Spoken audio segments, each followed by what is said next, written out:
On Christmas, I arrived earlier than planned at the party at my wife's parents' house. I was shocked when I heard my wife say, "I am 3 weeks pregnant for my boss. He's about to be a father." I left quietly.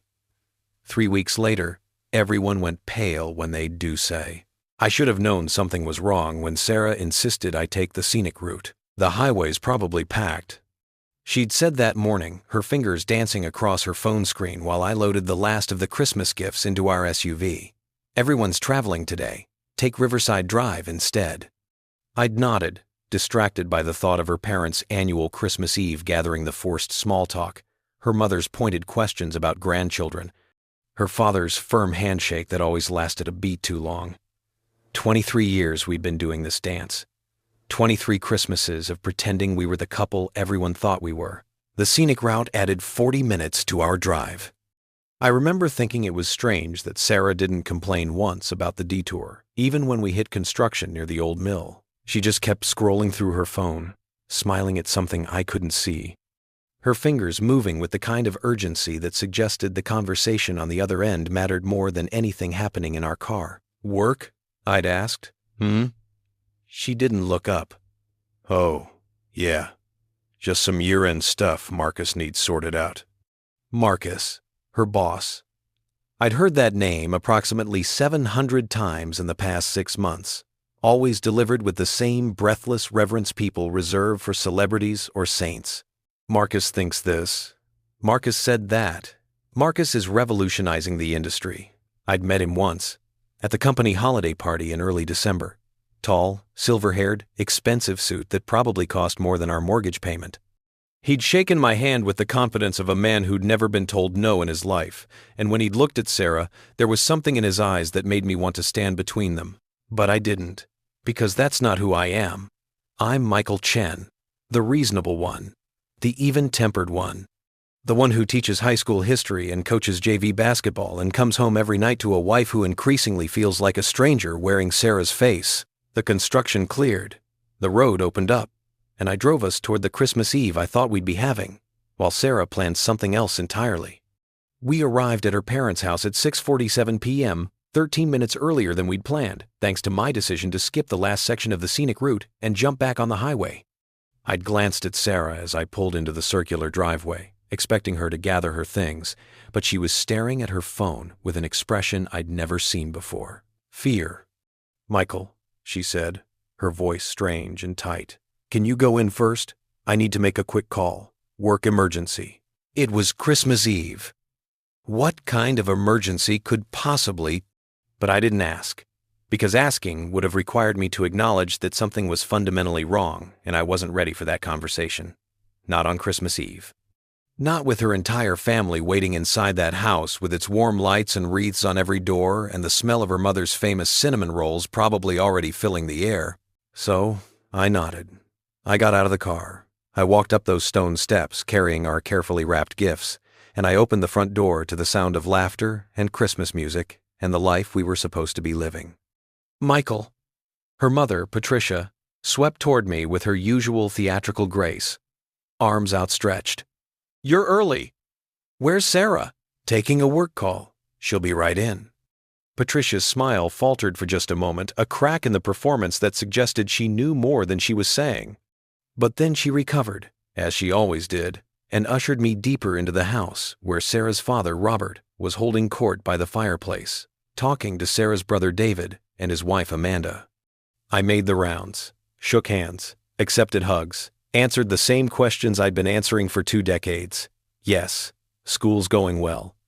Yes, the basketball team has a real shot this year. No, we're not traveling anywhere for the holidays. The same script, the same staging, the same careful choreography we'd all learned to perform. 15 minutes passed, then 20. I excused myself to use the bathroom, but really I was going to check on Sarah. Maybe the call was taking longer than expected. Maybe she needed help carrying in the gifts we'd left in the car. Maybe I was looking for a reason to leave the performance for a moment and remember how to breathe. I walked back toward the foyer, past the formal dining room where Patricia and Amanda were setting out appetizers, past the study where Robert kept his impressive collection of first edition books he'd never actually read. The house was massive, one of those old Victorian estates that Sarah had grown up in, the kind of place where you could get lost if you didn't know which hallway led where. That's when I heard her voice. She was in the sunroom, the glass-walled addition off the back of the house where Patricia kept her orchids and hosted her book club meetings. The door was slightly ajar, and through it I could hear Sarah talking to someone, not on the phone, in person. I should have announced myself, should have called out, made some noise, given her the courtesy of knowing I was there. But something in her tone stopped me. It was the voice she used to use with me, back when we were 22 and believed in forever. Soft, intimate, full of secrets, meant for only one other person to hear. I know, she was saying, and she was laughing, actually laughing in a way I hadn't heard in years. But we have to tell them eventually. We can't keep hiding this. My hand found the door frame. My heart was doing something strange in my chest, a stuttering rhythm that suggested my body knew what was coming before my brain could process it. Tonight? A male voice. Marcus. Are you sure? It's Christmas Eve. That's what makes it perfect, Sarah said, and I could hear the smile in her voice. Everyone's here. Everyone's in a good mood. And honestly, I'm tired of keeping secrets. I want to celebrate this. I want everyone to know. There was a pause, the sound of movement. And then Marcus spoke again, his voice lower now, tender in a way that made something inside me crack. You're absolutely sure about this? I'm 3 weeks pregnant, Marcus. The words hung in the air like snow that hasn't decided whether to fall or float. I'm 3 weeks pregnant for my boss. He's about to be a father. I don't remember stepping back. Don't remember the exact moment my hand left the door frame, or the exact sequence of movements that carried me away from that door, down that hallway, past the formal dining room where Patricia was explaining the difference between Spanish olives and Italian ones. I don't remember retrieving my coat from the closet, or finding my keys, or making whatever excuse I made to whoever asked where I was going. What I remember is this. The cold air hitting my face when I stepped outside, the way my hand shook when I started the car, the absolute crystalline silence inside my head as I drove away from that house with its warm lights and Christmas music and the sound of my wife's laughter echoing in my ears. I drove for 2 hours without destination, just following roads I half remembered from my childhood in this town, past the elementary school where Sarah and I had met at a community fundraiser 25 years ago, past the coffee shop where we'd had our first date, past the small Catholic church where we'd gotten married on a June afternoon that felt like it belonged to different people in a different lifetime. The streets were empty. Most families were inside their homes, gathering around trees and fireplaces, building memories they'd talk about for years. And I was out here, driving through the dark, trying to understand how I'd missed the signs, except I hadn't missed them, had I? The late nights at the office, the new clothes, the way she'd stopped reaching for me in bed, stopped asking about my day, stopped being present in all the small ways that marriages are built on, the way she said Marcus's name. I'd seen it all. I'd just chosen not to see what it meant. My phone buzzed. Once, twice, a dozen times in rapid succession. I didn't look at it, couldn't bear to see what excuses or explanations or accusations might be waiting there. Instead, I drove until I found myself at Riverside Park, the same park where Sarah and I used to bring our dog before he died 3 years ago. I parked in the empty lot and sat there, watching the moon reflect off the frozen pond, and I let myself feel everything I'd been refusing to feel for months. The anger came first, hot and sharp and righteous. How dare she? How dare they? In her parents' house, on Christmas Eve, planning their announcement like it was something to celebrate? Then came the grief, heavy and suffocating, for the life I thought we had and the future I'd believed we were building. And finally, underneath it all, came something else, something colder and clearer and infinitely more dangerous than anger or grief, clarity. For the first time in months, maybe years, I could see the situation exactly as it was, not through the lens of hope or denial or the desperate desire to make it work, just the plain, unvarnished truth. My wife was pregnant with her boss's child. She was planning to announce it tonight at Christmas Eve dinner, surrounded by her family. She'd sent me ahead on a longer route to give herself time to arrive early and rehearse with Marcus. She'd probably planned the whole thing, right down to the timing and the audience. And she'd assumed I would just, what, accept it? Play along? Raise another man's child because that's what good, reasonable Michael Chen would do? I sat in that parking lot until my phone stopped buzzing, until the moon rose higher in the sky, until the cold seeped through my coat and reminded me I was still alive, still here, still capable of making choices. Then I started the car and drove home. Not to her parents' house. Home. To the 3-bedroom colonial we'd bought 5 years ago in a neighborhood full of young families and retired couples. Home to the mortgage I'd been paying and the lawn I'd been mowing and the gutters I'd cleaned out just last weekend. I packed a bag. Not everything, just enough for a few weeks. Clothes, toiletries, my laptop. The photo album from the trip Sarah and I took to Japan on our 15th anniversary, when we'd promised each other we'd travel more, be more intentional, really work on us. I left my wedding ring on the kitchen counter, next to the coffee maker she'd given me for my last birthday. And then I left. I checked into a hotel downtown, one of those extended stay places that cater to business travelers and people whose lives have temporarily fallen apart. The clerk didn't ask questions, just handed me a key card and pointed toward the elevators. Room 412, a space that wasn't mine and wasn't Sarah's. Neutral territory. I sat on the edge of the bed and finally looked at my phone. 47 text messages, 19 missed calls, all from Sarah. I opened the messages. The first few were casual. Where did you go? Then concerned. Michael, everyone's asking where you are. Is everything okay? Then, frantic. Please answer your phone. I'm worried. And finally, sent just 20 minutes ago. We need to talk. I know you heard something. It's not what you think. I almost laughed at that last one. It's not what you think. The oldest line in the book. The go-to response when someone's been caught doing exactly what they've been accused of doing. I typed a response, deleted it, typed another, deleted that too. What was there to say?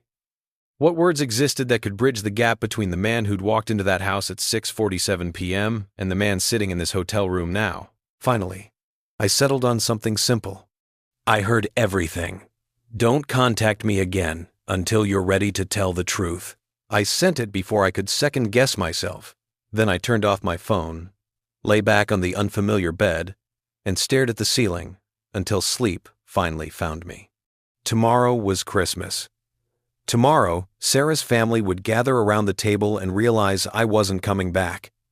Tomorrow, they'd have to figure out how to explain my absence.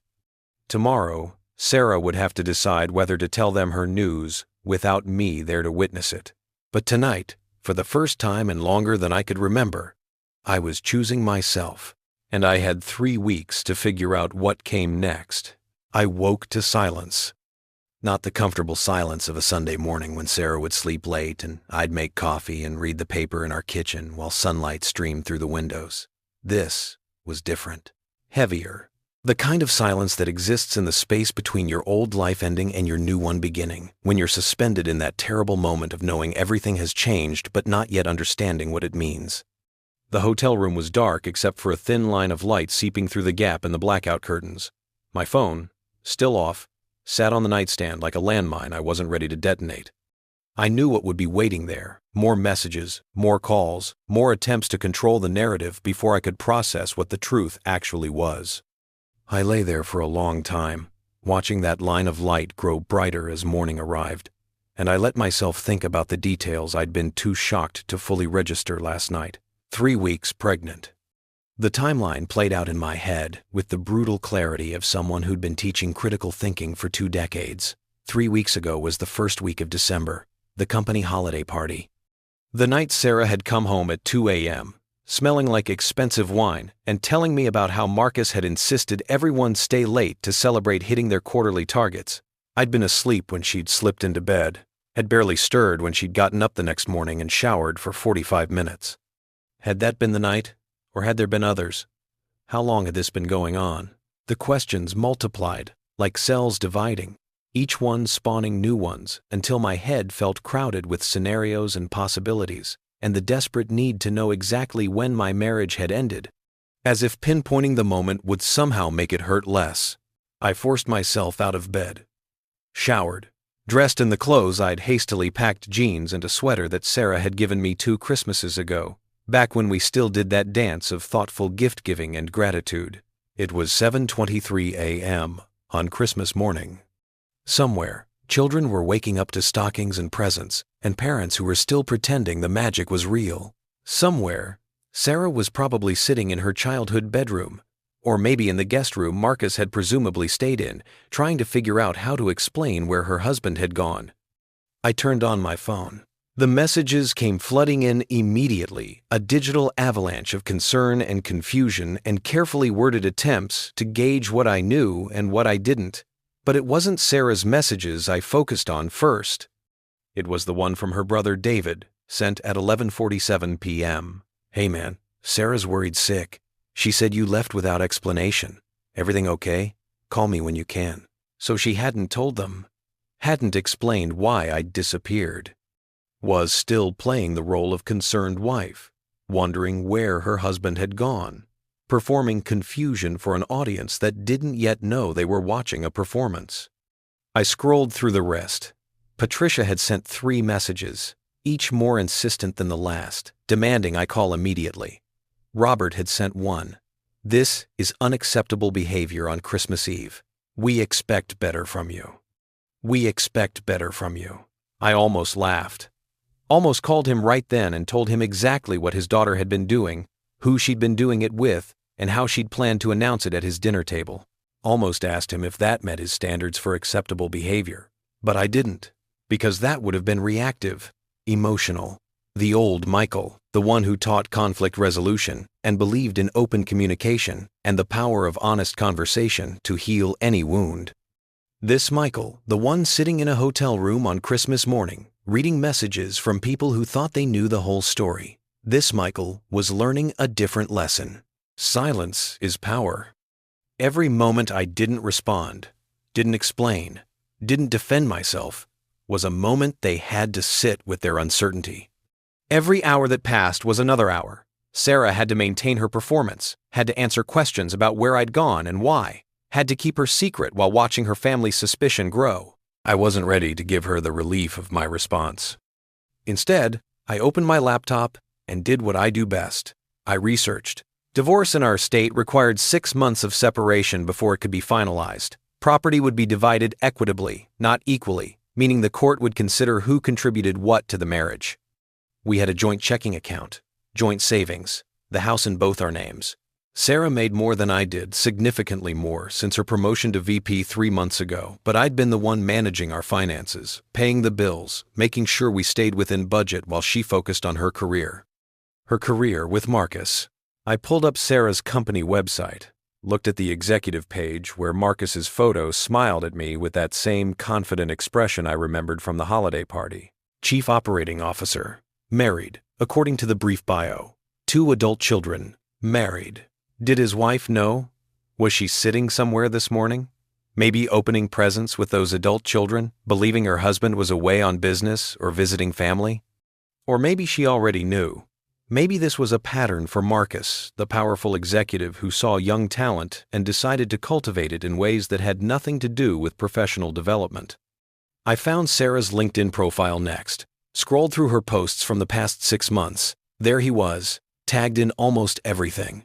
Photo after photo of company events, conferences, team celebrations. And in every single one, Sarah was standing just a little too close, smiling just a little too wide, her body language speaking volumes I'd been too trusting to read. The evidence had been there all along. I'd just chosen not to see it. I took screenshots, saved them to a folder I titled Documentation, opened a new document, and started writing down everything I could remember from last night. The conversation I'd overheard, the timeline, the exact words Sarah had used. "I'm 3 weeks pregnant for my boss. He's about to be a father." Not, "We're pregnant." Not, "I'm having a baby." The possessive language was deliberate, claiming the pregnancy as something she was doing for him, giving to him, creating with him. I was methodical about it, detailed. Every teacher instinct I had went into documenting the facts as I knew them, creating a record that couldn't be disputed or reinterpreted later. When Sarah tried to convince me I'd misunderstood, I'd taken things out of context. I'd overreacted to something innocent. By 10 a.m., I had 5 pages of notes and a growing sense that I needed help navigating this. Not the emotional kind, I'd deal with those feelings in my own time, but the practical kind, the legal kind. I searched for divorce attorneys in the area. Found one whose website emphasized her experience with high-conflict divorces and infidelity cases. Margaret Thornton, Esquire. Her office was closed for the holiday, but there was an emergency contact line. I didn't call. Not yet, because calling an attorney would make this real in a way I wasn't quite ready for. It would transform this from something that had happened to me into something I was actively doing, and I needed another day or two to sit with that distinction. My stomach reminded me I hadn't eaten since yesterday afternoon. The hotel had a continental breakfast, so I went downstairs, filled a plate with food I didn't really want, and sat in the empty dining area watching families check out exhausted parents with overexcited children. Elderly couples moving slowly but deliberately, everyone heading somewhere for Christmas dinner. Rough night? The voice came from my left. A woman, maybe early 50s, sitting alone at a nearby table with coffee and what looked like the hotel's excuse for a croissant. I must have looked as bad as I felt. Something like that, I said. She nodded, the kind of understanding nod that suggested she'd had her own rough nights and knew better than to pry. Holidays are hard. Whatever it is, you'll get through it. How do you know? She smiled, but it was sad around the edges. Because you're here. You're eating breakfast. You're still showing up for yourself. That's more than a lot of people manage. We sat in companionable silence for a few minutes. 2 strangers spending Christmas morning in a hotel dining area because their real lives had become temporarily uninhabitable. I'm Janet, she said eventually. Michael. Well, Michael, I hope whatever brought you here gets better soon. And if it doesn't get better, I hope you get stronger. She left before I could respond, taking her coffee and her sad smile with her. I sat there for another hour, watching the families come and go, and I thought about strength. About what it meant to get stronger when everything you'd built your life around had just collapsed. When I returned to my room, I finally opened Sarah's messages. There were 63 now. I scrolled to the most recent one, sent just 20 minutes ago. Michael, please, I know you're reading these. I know you're hurt, but you need to let me explain. What you heard, it wasn't the whole story. There's so much you don't know. Please, just come back so we can talk. Everyone's worried. Mom's barely holding it together. Dad's talking about calling the police to file a missing person report. This isn't fair to them. Whatever you think is happening, you're wrong, please. I read it 3 times, analyzing each sentence the way I'd teach my students to analyze historical documents, looking for what was being said and what was being carefully avoided. She didn't deny the pregnancy. She didn't deny it was Marcus's. She just claimed there was more to the story, that I was wrong about something, that I needed to come back and let her explain, and she was using her parents' distress as leverage, suggesting that my absence was the problem, not her betrayal, making me responsible for their emotional state, for the disruption of their holiday, for the awkwardness of having to explain where I'd gone. It was manipulation wrapped in concern, and I could see it clearly now that I wasn't standing in the middle of it. I typed a response. I'm safe. I need time to process what I heard. If you want to tell your parents the truth about why I left, that's your choice. But I won't be the one to protect you from the consequences of your decisions anymore. I sent it and immediately turned off my phone again. The rest of Christmas Day passed in a strange, liminal state. I went for a long walk through downtown, past closed shops and empty streets, the only sound my footsteps on cold pavement. I found a Chinese restaurant that was open, because, of course it was, that cliché of American holidays, and ate dumplings while sitting at a table for one, surrounded by other people who'd found themselves outside the traditional family Christmas for various reasons. Nobody asked questions. Nobody expected explanations. It was, in its own way, The most honest Christmas I'd had in years. I returned to the hotel as evening fell, turned my phone back on long enough to see that Sarah had called 17 times and sent another dozen messages, each one more desperate than the last. Her mother had called 6 times. David had texted asking if I needed anything, if there was something going on he should know about. And there was one message from a number I didn't recognize. Mr. Chen, this is Marcus Westfield. I understand there's been some confusion. I think it's important we speak directly. Please call me at your earliest convenience. The audacity of it made something cold settle in my chest. He wanted to speak directly. Wanted to manage the situation. Control the narrative. Probably spin some story about how this wasn't what it looked like, how I'd misunderstood, how he and Sarah were just close colleagues, and whatever I'd heard had been taken out of context. I saved his number, didn't respond, added it to my growing documentation. That night, I couldn't sleep. Lay in the dark thinking about all the moments I'd missed, all the signs I'd ignored, all the times I'd chosen to believe Sarah when some part of me had known she was lying. The late nights that became later. The new lingerie I'd found in her drawer that she'd never worn for me. The way she'd started going to the gym at 5 a.m. instead of after work. The mysterious bruise on her collarbone she'd blamed on walking into a cabinet. The distance that had grown between us so gradually, I'd convinced myself it was just the natural evolution of a long marriage, the comfortable settling that happened when you'd been together for 2 decades. I'd been so good at lying to myself, but I was done with that now. At 2 a.m., wide awake and clear-headed in a way I hadn't been in months, I made a decision. I wasn't going to confront Sarah. Wasn't going to demand explanations or answers or the truth she clearly had no intention of telling me.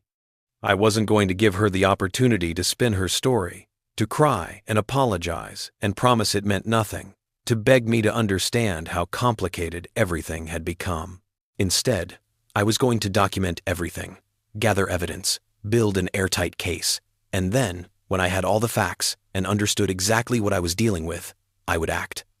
Not from emotion, not from pain, but from a position of absolute clarity about who Sarah really was and what she'd really done. I spent the next 3 hours making plans, lists of things I needed to do, people I needed to talk to, information I needed to gather. By the time the sun started to rise on the day after Christmas, I had the outline of a strategy. Step 1. Find out exactly how long this affair had been going on. Step 2. Determine if Marcus's wife knew about the pregnancy. Step 3. Understand the full financial picture of our marriage and what divorce would mean. Step 4. Document everything in a way that couldn't be disputed or denied. Step 5. Wait. Because the best revenge isn't hot and immediate. It's cold and calculated and perfectly timed. It's giving people enough rope to hang themselves with while you stand back and watch them tie the knots. Sarah wanted to announce her pregnancy, wanted to celebrate this new chapter of her life, wanted to introduce Marcus as the father of her child, and expect everyone to be happy for her. Fine. Let her have her moment. Let her stand in front of her family and friends and make her announcement. Let her bask in whatever complicated mix of congratulations and judgment that followed. And then, when she thought she'd gotten away with it, when she'd convinced everyone that this was just one of those things that happen, when she'd rewritten the narrative to make herself the victim, or the brave woman choosing happiness, or whatever story she decided to tell, then I would reveal what I knew, and 3 weeks was plenty of time to make sure I knew everything. I turned on my laptop and opened a fresh document, titled it Timeline, and I began to write. The day after Christmas, I went back to work. Not to school winter break wouldn't end for another week, but to my real work now, the project that had become my singular focus, understanding the complete architecture of Sarah's betrayal. I started with the financial records. Our joint accounts were easy enough to access from my laptop. Years of managing our household finances meant I had all the passwords, knew where every statement was filed, could track every transaction we'd made together. I opened spreadsheets and began sorting through the past year of charges, looking for patterns I'd been too trusting to notice before. September 17th, $247 at an upscale boutique downtown. I remembered that purchase. Sarah had said she needed professional clothes for a conference. I'd encouraged her to get whatever she needed. September 23rd. $180 at a restaurant I'd never heard of. When I looked it up, I found it was one of those intimate French places with candlelight and a dress code. Sarah had told me she was working late that night. Emergency budget meeting. October 3rd. $89 at a lingerie store. The expensive kind, the kind that came in black boxes with tissue paper. I'd never seen any of it. October 15th. $450 at a hotel in the city. Our city. The city we both lived in. She'd told me she was going to visit her college roommate that weekend. I'd stayed home and graded papers and fixed the leaking faucet in the guest bathroom while my wife checked into a hotel 30 minutes away and did God knows what with a man who signed her paychecks. The spreadsheet grew longer. Each entry was a small betrayal, a moment when she'd looked at me and chosen deception. Dinner at expensive restaurants became team meetings. Spa days became client presentations. A weekend trip to a resort upstate became a professional development retreat. I documented everything, created a separate sheet just for suspicious charges. By noon, I had identified 47 transactions over the past 4 months that didn't match the explanations Sarah had given me. 47 lies. 47 times, she'd looked me in the eye and told me a story I'd believed because I'd wanted to believe it. Because doubting her would have meant doubting everything, and I hadn't been ready for that. I was ready now. My phone buzzed. I'd turned it back on an hour ago, and the messages had started immediately. Sarah, mostly, but also David, her brother, and surprisingly, Amanda, his wife. I opened Amanda's message first. Michael, I don't know what's going on, but Sarah's not telling us the whole story.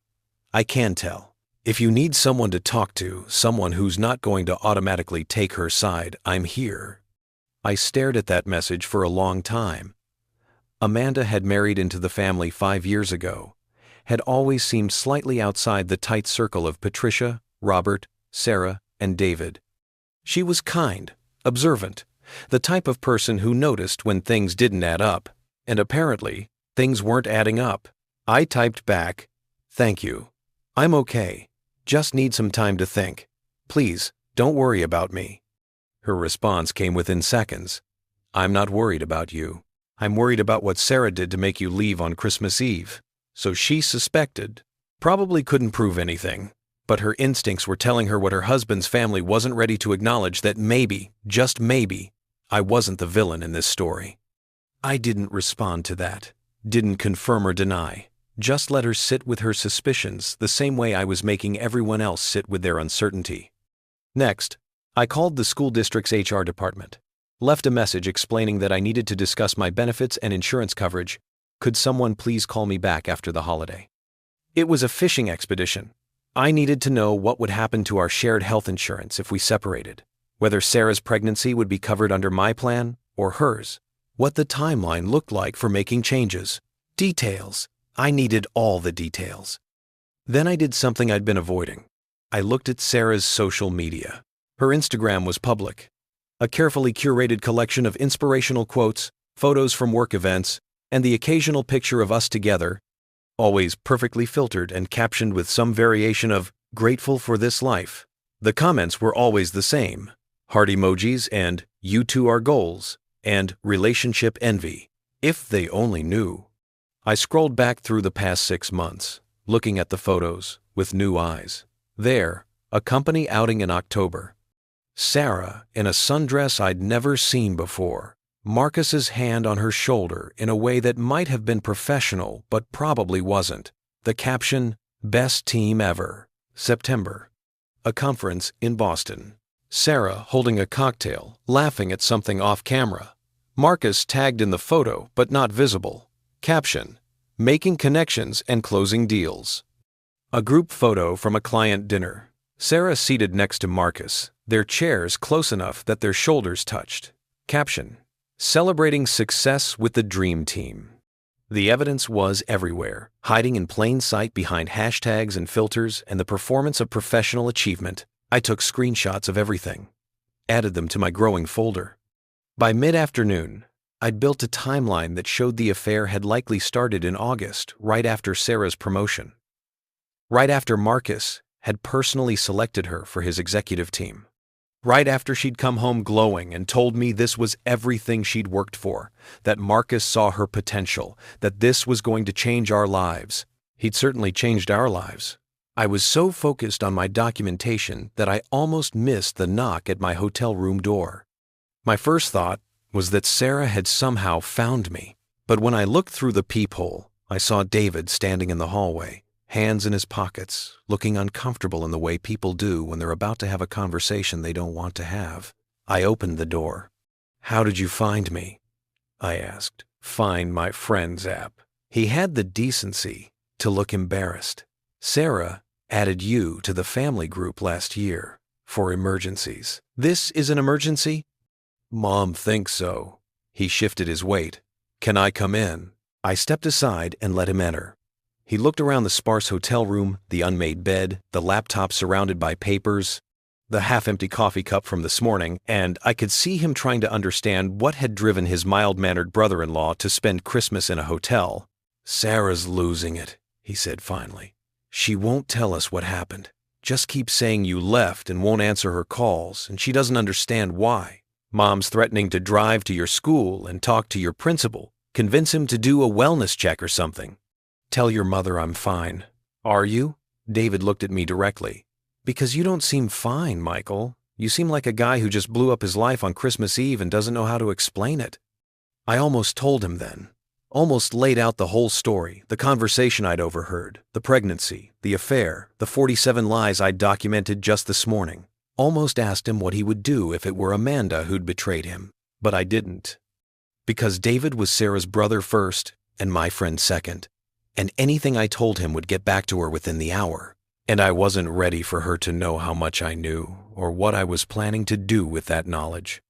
"There are things you don't know," I said instead. "Things Sarah should tell you herself.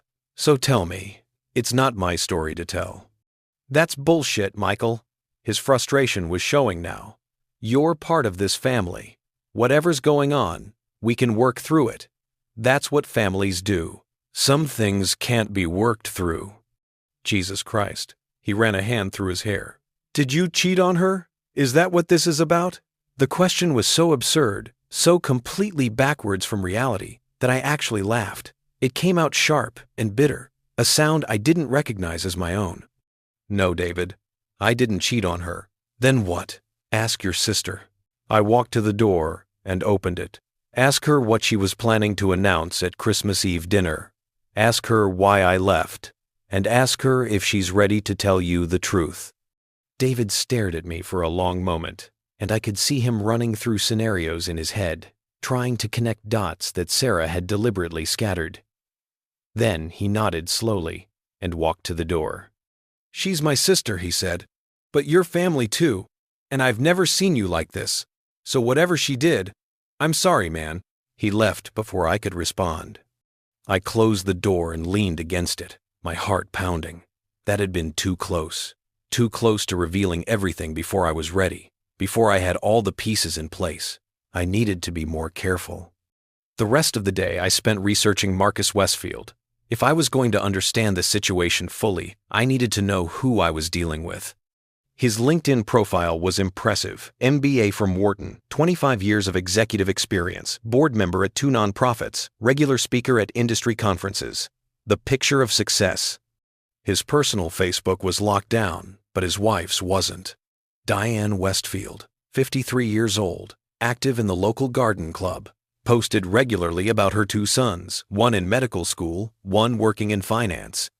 Her most recent post, from 3 days ago, "Grateful for my wonderful family and the life we've built together. Merry Christmas." There were photos of their house, a sprawling estate in the most expensive neighborhood in the city. Photos of vacations to Italy, the Caribbean, Aspen. Photos of their anniversary celebration 2 months ago, 30 years of marriage, according to the caption. 30 years. And Marcus was throwing it away for a woman half his age and the excitement of a secret affair. Or maybe this wasn't the first time. Maybe Sarah was just the latest in a line of ambitious young women he'd taken under his wing and then into his bed. Maybe Diane had learned to look the other way. Or maybe she genuinely didn't know. Either way, she deserved to know now. But not yet. Not until I had everything documented, verified, ironclad. I made notes about Diane Westfield, added her information to my file, wondered if she'd thank me or hate me when this was all over. Probably both. My phone rang. I glanced at it, expecting Sarah, but the number was unfamiliar. I answered anyway. "Mr. Chen, this is Margaret Thornton. I received your message about potentially needing legal representation." The divorce attorney. I'd forgotten I'd reached out to her emergency line. "Yes," I said. "Thank you for calling back. I have some availability tomorrow afternoon if you'd like to come in for a consultation. No charge for the first meeting. We can discuss your situation, and I can explain your options." Tomorrow works. 3 o'clock? I'll be there. She gave me the address, an office building downtown, not far from where Sarah worked. The irony wasn't lost on me. After we hung up, I sat with that decision for a while. Calling an attorney made this real in a way nothing else had. It meant I wasn't just documenting Sarah's betrayal for my own clarity. I was preparing for war. But war implied two sides fighting, and I wasn't interested in fighting.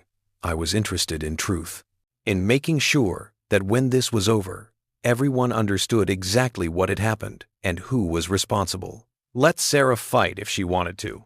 Let her hire expensive lawyers and try to spin the narrative. I had something better than a good story. I had the facts. That evening, I finally read through all of Sarah's messages. There were over 100 now, spanning from Christmas Eve to this afternoon. I read them in order, watching her emotional state deteriorate with each one. The first messages were casual, confused, then worried, then frantic, then angry. "You have no right to do this. No right to just disappear and ignore me. We're married. We're supposed to talk through things." Then pleading, "Michael, please, whatever you think you heard, let me explain. I love you. I've always loved you. This is just a misunderstanding." Then, manipulative. "Your students are going to hear about this, your colleagues. Everyone will know you abandoned your wife at Christmas. Is that really the man you want to be?" And finally, sent just an hour ago, "Fine. If you won't talk to me, you can talk to my lawyer. You want a divorce? You'll get one. But don't expect this to be easy. I have rights too." There it was. The truth, finally cutting through all the performance. She wasn't sorry. She was angry that I'd disrupted her plan, that I'd refused to play my assigned role in her narrative. And now she was threatening me with lawyers and public humiliation and the dissolution of our marriage as if it were a weapon she was wielding rather than a consequence of her own choices. I saved every message, added them to my documentation, marveled at how quickly love could transform into threat when someone realized they weren't in control. I composed a single response, carefully worded. "I'll be happy to discuss this through attorneys. Have yours contact me once you've retained someone. Until then, all communication should go through legal counsel, professional, detached." The language of someone who'd already moved past emotional response into strategic action. I sent it and immediately blocked her number. Then, I blocked Patricia's number, and Robert's, and even David's, though I felt a twinge of guilt about that one.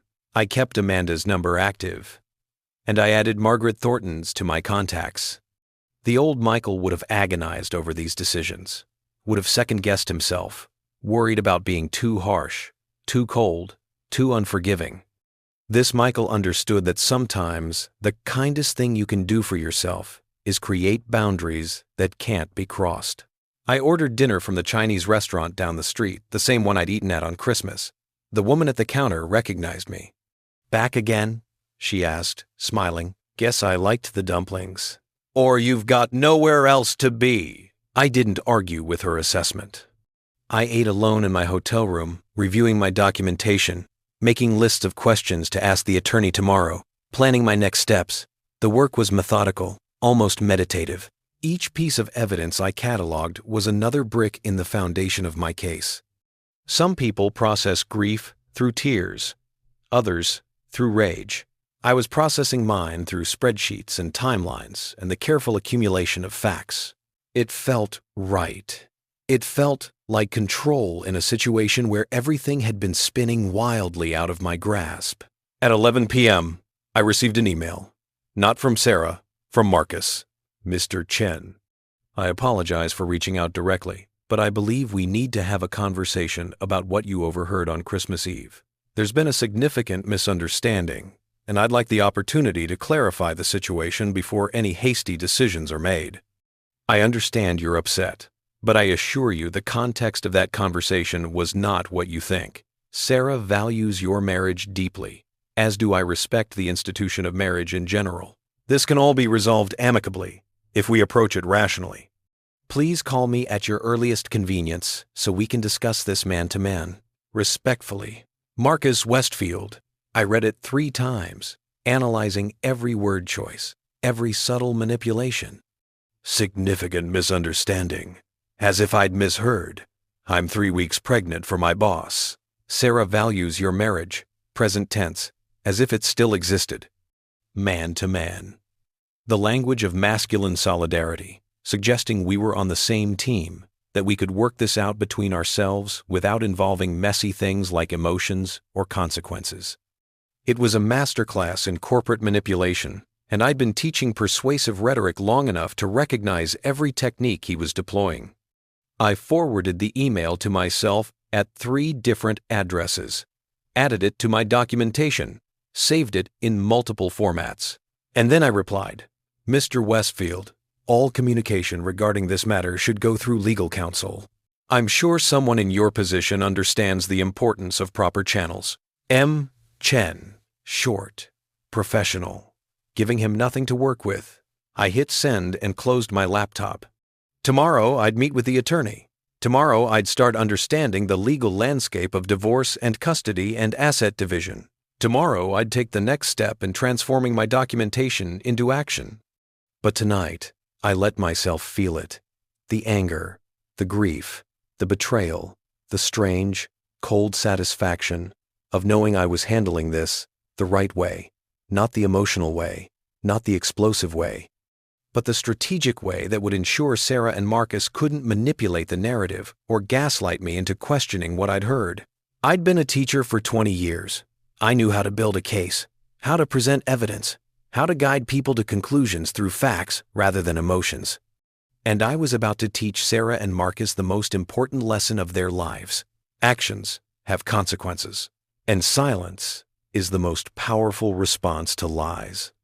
Margaret Thornton's office occupied the 14th floor of a glass building that reflected the winter sky in shades of gray and silver. I arrived 15 minutes early, sat in the waiting room surrounded by leather furniture and abstract art, and watched other people's marriages end in real time. A woman in her 60s emerged from one of the consultation rooms, eyes red but posture straight, clutching a folder of documents like a shield. A man about my age sat across from me, bouncing his leg nervously, checking his phone every 30 seconds as if the answers to his situation might arrive via text message. We were all here for the same reason, all trying to untangle our lives from people who'd promised forever and then changed the terms without permission. Mr. Chen? Margaret Thornton was exactly what her website suggested. Mid-50s, sharp eyes behind designer glasses, a handshake that conveyed both competence and compassion. She wore a charcoal suit that probably cost more than my monthly mortgage payment, and when she smiled, it didn't quite reach her eyes. This was a woman who'd seen every variation of betrayal humanity could devise. I followed her into a consultation room that overlooked the city.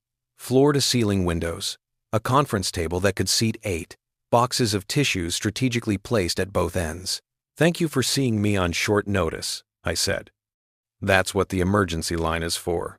She gestured to a chair and took her own seat across from me, pulling out a yellow legal pad. Why don't you tell me what brought you here? So I did. I told her about Christmas Eve, about the conversation I'd overheard, about Sarah's pregnancy with her boss's child, about the 47 documented lies in our financial records, about Marcus's email trying to spin this as a misunderstanding.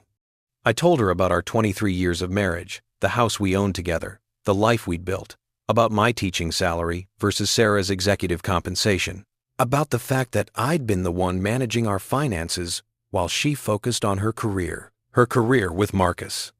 Margaret took notes, her pen moving steadily across the legal pad, her expression neutral.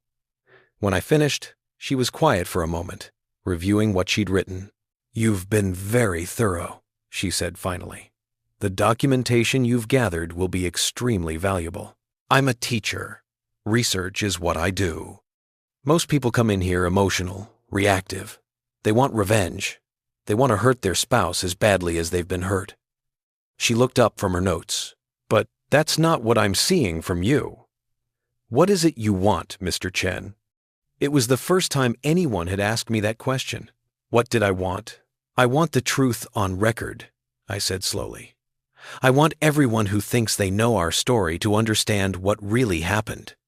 I want Sarah to face the consequences of her choices without being able to rewrite history or play the victim, and I want to walk away from this with my dignity intact and my finances protected. Not revenge. Revenge implies I'm doing something to her. I'm not. I'm just making sure she can't do anything more to me." Margaret smiled, and this time it did reach her eyes. "You're going to be an excellent client, Mr. Chen. Let's talk about your options." For the next 90 minutes, she walked me through the landscape of divorce in our state, the waiting periods, the division of assets. The fact that Sarah's pregnancy, even with another man's child, didn't automatically disqualify her from spousal support, though the adultery would certainly factor into the court's decision. "Infidelity isn't the automatic win people think it is," Margaret explained, "especially in no-fault divorce states, but it does matter when it comes to asset division and support calculations. The fact that she used marital funds to conduct an affair, those restaurant charges, the hotel stays, that's called dissipation of marital assets. We can argue she should reimburse you for that. How much are we talking about?" She did some quick calculations based on the numbers I'd provided. Conservatively, around $15,000 over the past 4 months, possibly more if we dig deeper. $15,000. Sarah had spent $15,000 of our money on her affair while I'd been clipping coupons and turning down dinner invitations with friends because I thought we needed to save. "There's also the matter of the house," Margaret continued. "It's in both your names. You've been married long enough that the appreciation in value will be considered marital property, regardless of who made the down payment or larger mortgage contributions. I've made every mortgage payment for the past 3 years. Sarah's salary increased, but she said she was maxing out her $401k. Was she? I pulled up the spreadsheet I'd created, showed her the retirement account balances. Sarah's $401k contributions had stayed exactly the same since her promotion, the standard company match, and nothing more. "Where did that extra income go?" Margaret asked. "According to our joint account, nowhere. She must have opened a separate account." Margaret made a note. "We'll need to subpoena her financial records. If she's been hiding assets, that's going to work very much in your favor." We talked about custody, though there were no children to fight over. We talked about retirement accounts and pension benefits. We talked about whether I wanted to pursue a fault-based divorce, which would take longer but might give me additional leverage, or a no-fault divorce based on irreconcilable differences. "What I'd recommend," Margaret said, "is that we file for legal separation first, 6 months minimum before the divorce can be finalized anyway. During that time, we gather evidence, depose witnesses if necessary, and build the strongest case possible. Meanwhile, you maintain the moral high ground. No dating, no social media posts, no public confrontations. You document everything and let her make mistakes while the clock runs. She's already threatening to make this difficult." They always do. But here's what most people don't understand about high-conflict divorces. The person screaming the loudest usually has the most to hide. She leaned forward slightly. "Your wife is pregnant with her married boss's child. When this becomes public knowledge, and it will, she's going to face professional and social consequences that have nothing to do with what happens in divorce court. The optics alone could damage her career. Marcus's too, for that matter. You think I should tell his wife?" "I think you should let your attorney handle communications with third parties. But yes, Mrs. Westfield has a right to know what her husband has been doing.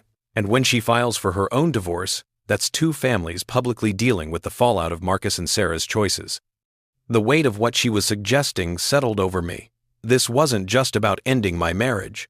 It was about triggering a series of dominoes that would reshape multiple lives. Is that wrong? I asked. Going after him too? Margaret's expression softened slightly. Mr. Chen, your wife made vows to you. She broke them. That's between you and her. But Marcus Westfield is in a position of power over her professionally. He's married. He engaged in an affair with a subordinate, got her pregnant, and is now trying to manage you like you're another business problem to solve. That's not just personal misconduct. That's potentially actionable professional misconduct. His wife deserves to know. His company might need to know. Those aren't revenge. Those are natural consequences. I thought about Diane Westfield's Facebook posts, her garden club photos, her pride in 30 years of marriage. How do we tell her? Carefully, compassionately, with documentation so she doesn't think it's a vindictive ex-spouse making wild accusations. Margaret made another note. I have a colleague who specializes in these situations. She can reach out to Mrs. Westfield, provide evidence, offer support. Make it clear, this information is coming from a place of respect for her right to know, not from a desire to cause pain. When? After we file for separation, once the legal process is in motion and your intentions are clear. That way, it can't look like you're using this information as a threat or leverage. We discussed timelines, strategy, the choreography of dismantling a marriage while protecting my interests and maintaining my integrity. By the time we finished, I had a folder full of documents to sign, a retainer agreement that would cost me $5,000 up front, and a plan that extended 3 weeks into the future. 3 weeks, the same amount of time Sarah had been pregnant. The symmetry felt intentional, like the universe was giving me a deadline. One more thing, Margaret said as I stood to leave. You mentioned Sarah was planning to announce the pregnancy at Christmas Eve dinner. Do you know if she went through with it? I don't know. I haven't spoken to anyone in her family except her brother, and he didn't mention it. Find out, because if she announced it without telling them about the affair, if she's letting people believe you're the father, she paused. That's fraud. And it gives us additional leverage. I nodded, adding it to my mental list of things to investigate. You're doing the right thing, Margaret said at the door. I know it doesn't feel that way. I know this probably feels calculated and cold, but you're protecting yourself, and there's nothing wrong with that. Your wife made her choices. You're allowed to make yours. I left her office feeling both lighter and heavier. Lighter because I had a plan, a professional guiding me through the legal maze. Heavier because that plan involved deliberate steps that would hurt people, not just Sarah and Marcus, but Diane Westfield, Sarah's parents, maybe even colleagues and friends who'd gotten caught in the blast radius of this affair. But Margaret was right. These weren't consequences I was imposing. These were consequences Sarah and Marcus had created through their own actions. I was just making sure those consequences landed where they belonged. I walked back to my hotel through the cold afternoon, past holiday decorations that hadn't been taken down yet, past couples walking hand in hand, past the coffee shop where Sarah and I had our first date 25 years ago. The nostalgia tried to grab me, tried to make me remember the good times and question whether I was throwing away something worth saving. But then I thought about the conversation I'd overheard, the joy in Sarah's voice when she talked about being pregnant for Marcus, the ease with which she'd planned to announce it, surrounded by her family, probably expecting me to stand beside her and smile and accept whatever story she'd concocted. That woman wasn't the Sarah I'd married, or maybe she was, and I'd just never seen it clearly before. Back at the hotel, I found an email from David waiting for me. Michael, I talked to Sarah like you suggested, asked her what she was planning to announce at Christmas Eve dinner. She got defensive, said you'd misunderstood something, that you were being paranoid and controlling. Then she started crying and said you'd abandoned her during the happiest time of her life. I don't know what to believe anymore. Mom and Dad are taking her side, saying you're going through some kind of crisis. But Amanda pulled me aside and said she thinks Sarah's lying about something big. Are you really not going to tell me what happened? David. I read it twice, feeling the weight of his confusion. David had always been caught between loyalty to his sister and genuine affection for me. We'd bonded over sports and dad jokes, and the shared experience of navigating Patricia's complicated expectations. But he was Sarah's brother, and when it came down to it, blood would win over friendship. I typed a careful response. David, I appreciate you reaching out. I know this is hard for you, but Sarah knows exactly what she did, and she's choosing to lie about it rather than face the consequences. That's her decision. When the legal proceedings start, everything will become clear.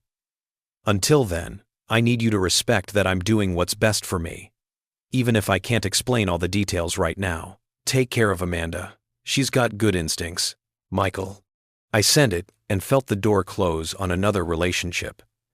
David would choose Sarah. They all would, at first, until the evidence made choosing her impossible. That evening, I did something I hadn't done in years. I called my own family. My mother answered on the second ring, her voice bright with surprise. Michael, we weren't expecting to hear from you until New Year's. How was Christmas with Sarah's family? My parents lived in Arizona now, retired and content in their small community of other retirees who'd fled the northeastern winters. We talked every few weeks, sent cards on birthdays and holidays, maintained the kind of comfortable distance that happens when everyone's lives are settled and unremarkable. Mom, I need to tell you something. The brightness in her voice faded. What's wrong? I told her.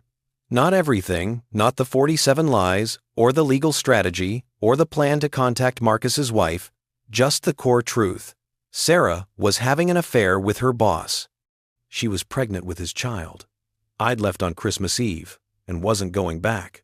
There was a long silence on the other end of the line. Then, oh, Michael. Just that. Just my name. Spoken with a kind of sadness mothers reserve for moments when they can't fix what's broken. I'm sorry you have to deal with this, she continued. Are you okay? Where are you staying? A hotel for now. I met with a divorce attorney today. I'm handling it. You shouldn't have to handle this alone. Your father and I can fly out. No. Mom, I appreciate it, but I need to do this myself. I just wanted you to know before you heard it from someone else. Does Sarah's family know? They know I left. They don't know why. Sarah's not telling them the truth. Of course she isn't. My mother's voice hardened. I never liked her, you know. Never said anything because you seemed happy, but I always thought she was cold, calculating. The way she'd smile at you but look through you at the same time. I'd never heard my mother say anything negative about Sarah in 23 years. The revelation that she'd been harboring these observations, these judgments, all while maintaining perfect civility at family gatherings, it was its own kind of shock. You never said anything. What could I say? You loved her. You'd made your choice. A mother learns to keep her mouth shut about her son's wife, even when every instinct is screaming that something's not right. We talked for another hour. She told me stories I'd never heard before, times when Sarah had been dismissive or rude when I wasn't around, moments when my mother had felt like an outsider at our wedding planning or home purchases or holiday celebrations. Small things that had added up to a portrait of a woman who saw my family as obligations rather than relationships. I'm proud of you, my mother said finally, for leaving, for not staying out of some misplaced sense of duty or shame. You deserve better than someone who treats you like you're disposable. After we hung up, I sat in the dark hotel room and processed this new information. My mother had seen through Sarah from the beginning, had watched me build a life with someone she didn't trust, and had said nothing because she'd respected my autonomy. How many other people had seen what I'd missed? How many friends, colleagues, family members had noticed the cracks in our marriage and chosen silence over honesty? Or had they tried to tell me, in subtle ways I'd refused to hear? I pulled out my laptop and opened my email, scrolled through years of messages from friends who'd stopped inviting us to couples events, from colleagues who'd asked how things were at home with a careful tone that suggested they suspected the answer wasn't fine, from Sarah's own friends who'd gradually stopped reaching out to me, directly. The signs had been everywhere. I'd just been too invested in the story of our happy marriage to read them. My phone buzzed with a text from an unknown number. "Mr. Chen, this is Diane Westfield. I believe we need to talk." My heart stopped. How did she get my number? How did she even know who I was? I stared at the message for a full minute before another one came through. "I know about Marcus and your wife. I've known for 2 months. I've been gathering evidence for my own divorce. We should compare notes." 2 months. She'd known for 2 months and hadn't said anything. Had been playing the same quiet game I was playing.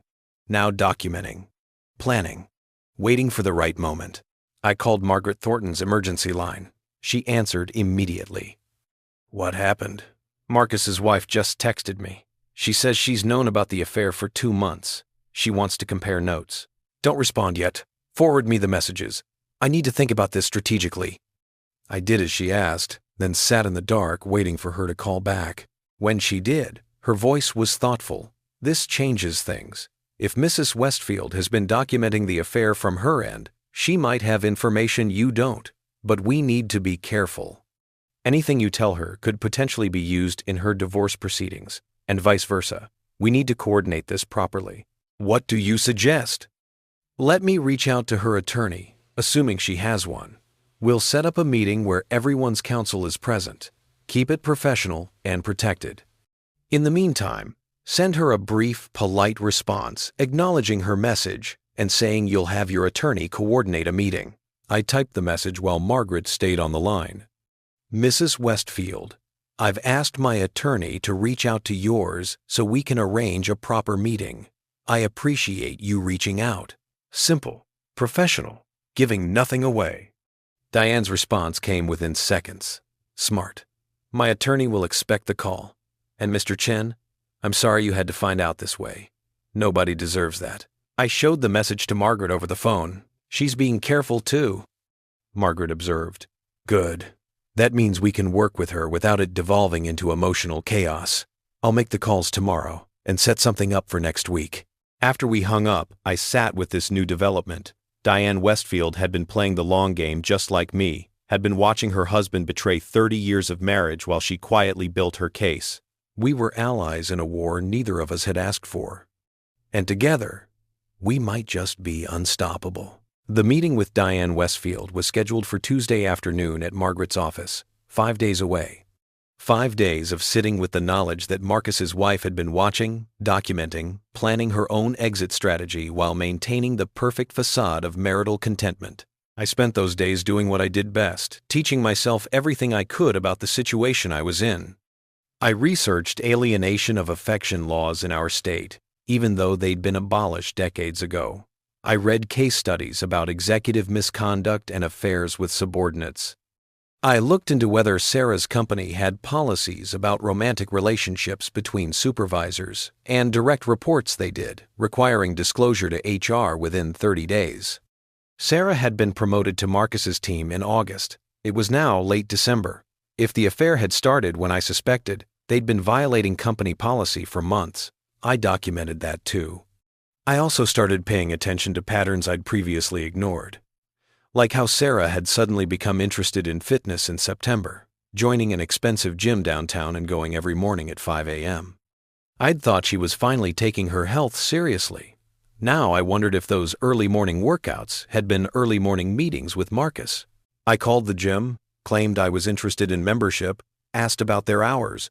They opened at 5:30 a.m., but the executive locker rooms available only to premium members had 24-hour keycard access. I checked our credit card statements. Sarah had upgraded to premium membership in September. $700 for 3 months. $700 for the privilege of having a private space where she could meet her married boss before the sun came up. I added it to my spreadsheet. The number of documented expenses related to her affair had climbed to 63. On Monday evening, Amanda texted me. "David told me what Sarah said about you being paranoid and controlling. I wanted you to know I don't believe it. I've known you both for 5 years, and you're the least controlling person I've ever met. Whatever's really going on, I'm on your side." It was the first time anyone from Sarah's family had explicitly taken my side, and the relief was unexpected. I'd been prepared to fight this battle completely alone, to be villainized and misunderstood and judged by people who only had Sarah's version of events. but Amanda saw through it. I texted back, "Thank you. That means more than you know. The truth will come out soon. Just please take care of yourself and David. This is going to get messy." Her response was immediate. "I'm pregnant. Found out yesterday. Haven't told anyone yet because Sarah's being so weird about everything, and I don't want to make it about me, but I wanted you to know. Pregnant." Amanda was pregnant. And she was holding back her joy, her announcement, because Sarah had somehow made the entire family dynamic about her own crisis. The irony was almost funny. Almost. "Congratulations," I typed. "That's wonderful news. Don't let Sarah's drama take away from your happiness. You deserve to celebrate." "Thanks, Michael. That actually really helps." I sat with that conversation for a long time.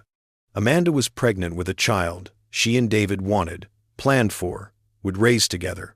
A child that would be celebrated without secrets, or shame, or betrayal hanging over it.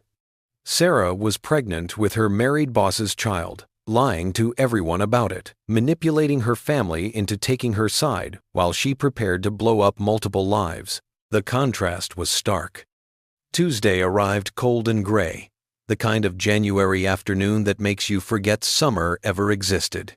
I dressed carefully, the same charcoal suit I wore to parent-teacher conferences, a tie Sarah had given me 3 anniversaries ago, shoes I'd polished the night before.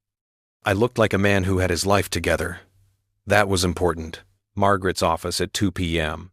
I arrived early again, sat in that same waiting room, and tried to imagine what Diane Westfield would be like. Would she be angry? Broken? Vindictive? Would she blame me somehow for not keeping Sarah in line, as if wives were possessions that men were supposed to control? At 2:15, the elevator doors opened, and a woman stepped out who redefined every assumption I'd made. Diane Westfield was stunning.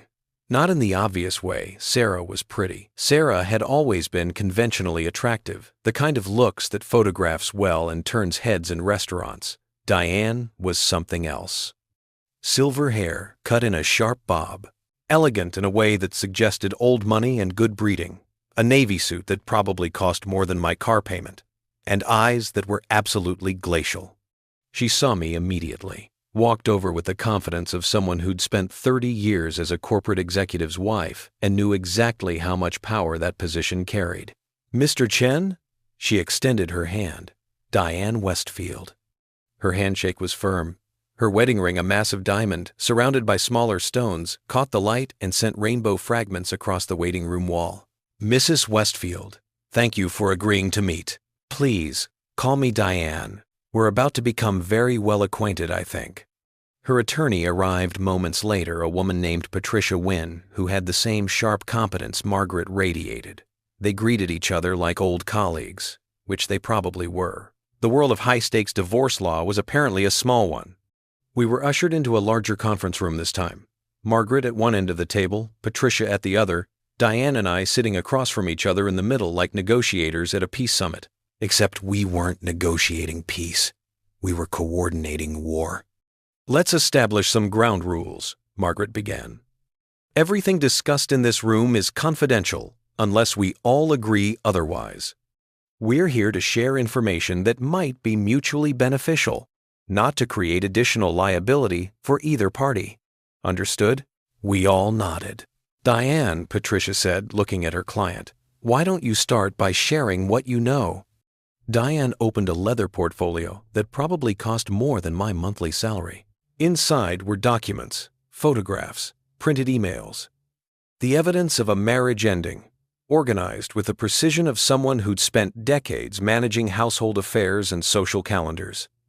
"I first suspected something was wrong in September," she began, her voice steady and emotionless.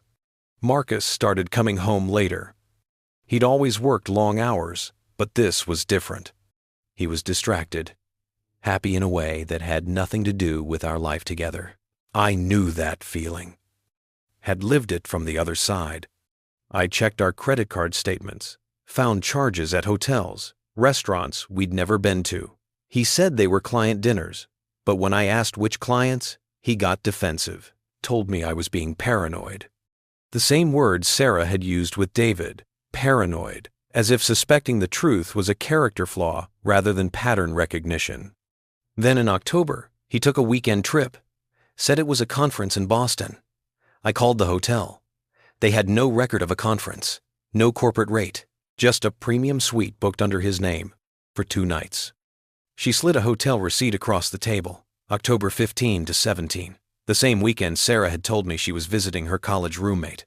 I pulled out my phone, showed them the charge on our credit card statement. Same dates, different hotel, same city. They were in Boston together, Margaret said quietly. And they were stupid about it, Diane added, something like satisfaction creeping into her voice.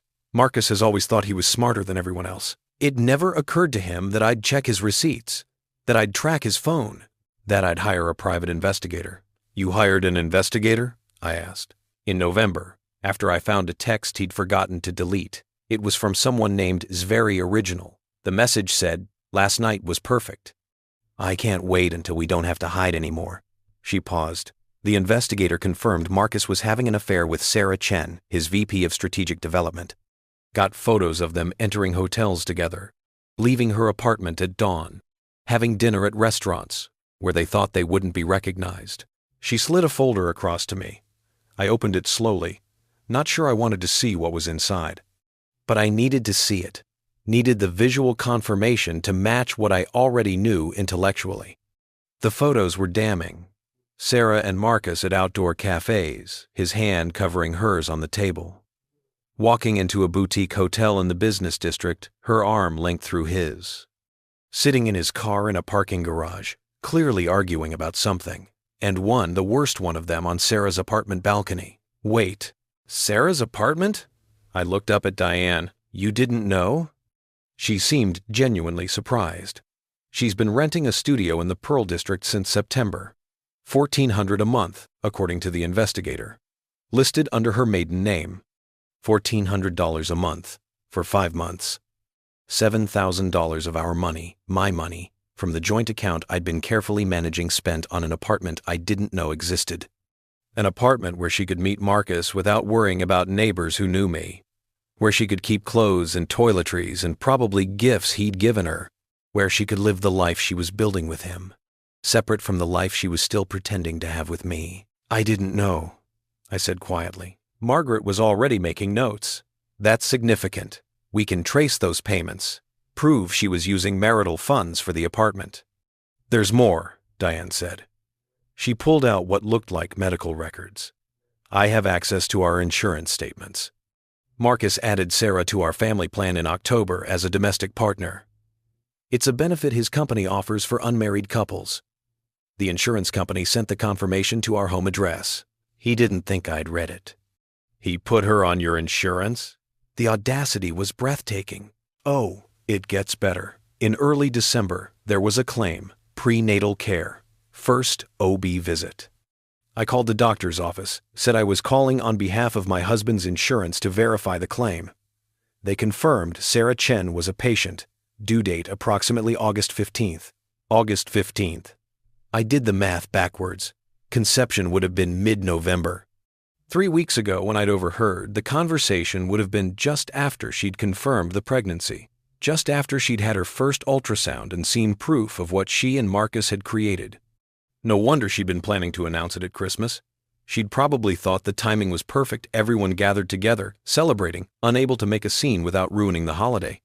She'd drop her bombshell and expect everyone to swallow their shock and offer congratulations because that's what polite people do at family gatherings. But I'd heard her practicing, heard the joy in her voice, and I'd left before she could execute her plan. What are you going to do with all this? I asked Diane. I'm filing for divorce next week, she said simply. 30 years of marriage, and I'm done. Marcus can have his pregnant girlfriend and the shitstorm that's about to rain down on both of them. Patricia leaned forward. We're also preparing to notify Marcus's company about the affair and the policy violations. The relationship should have been disclosed to HR.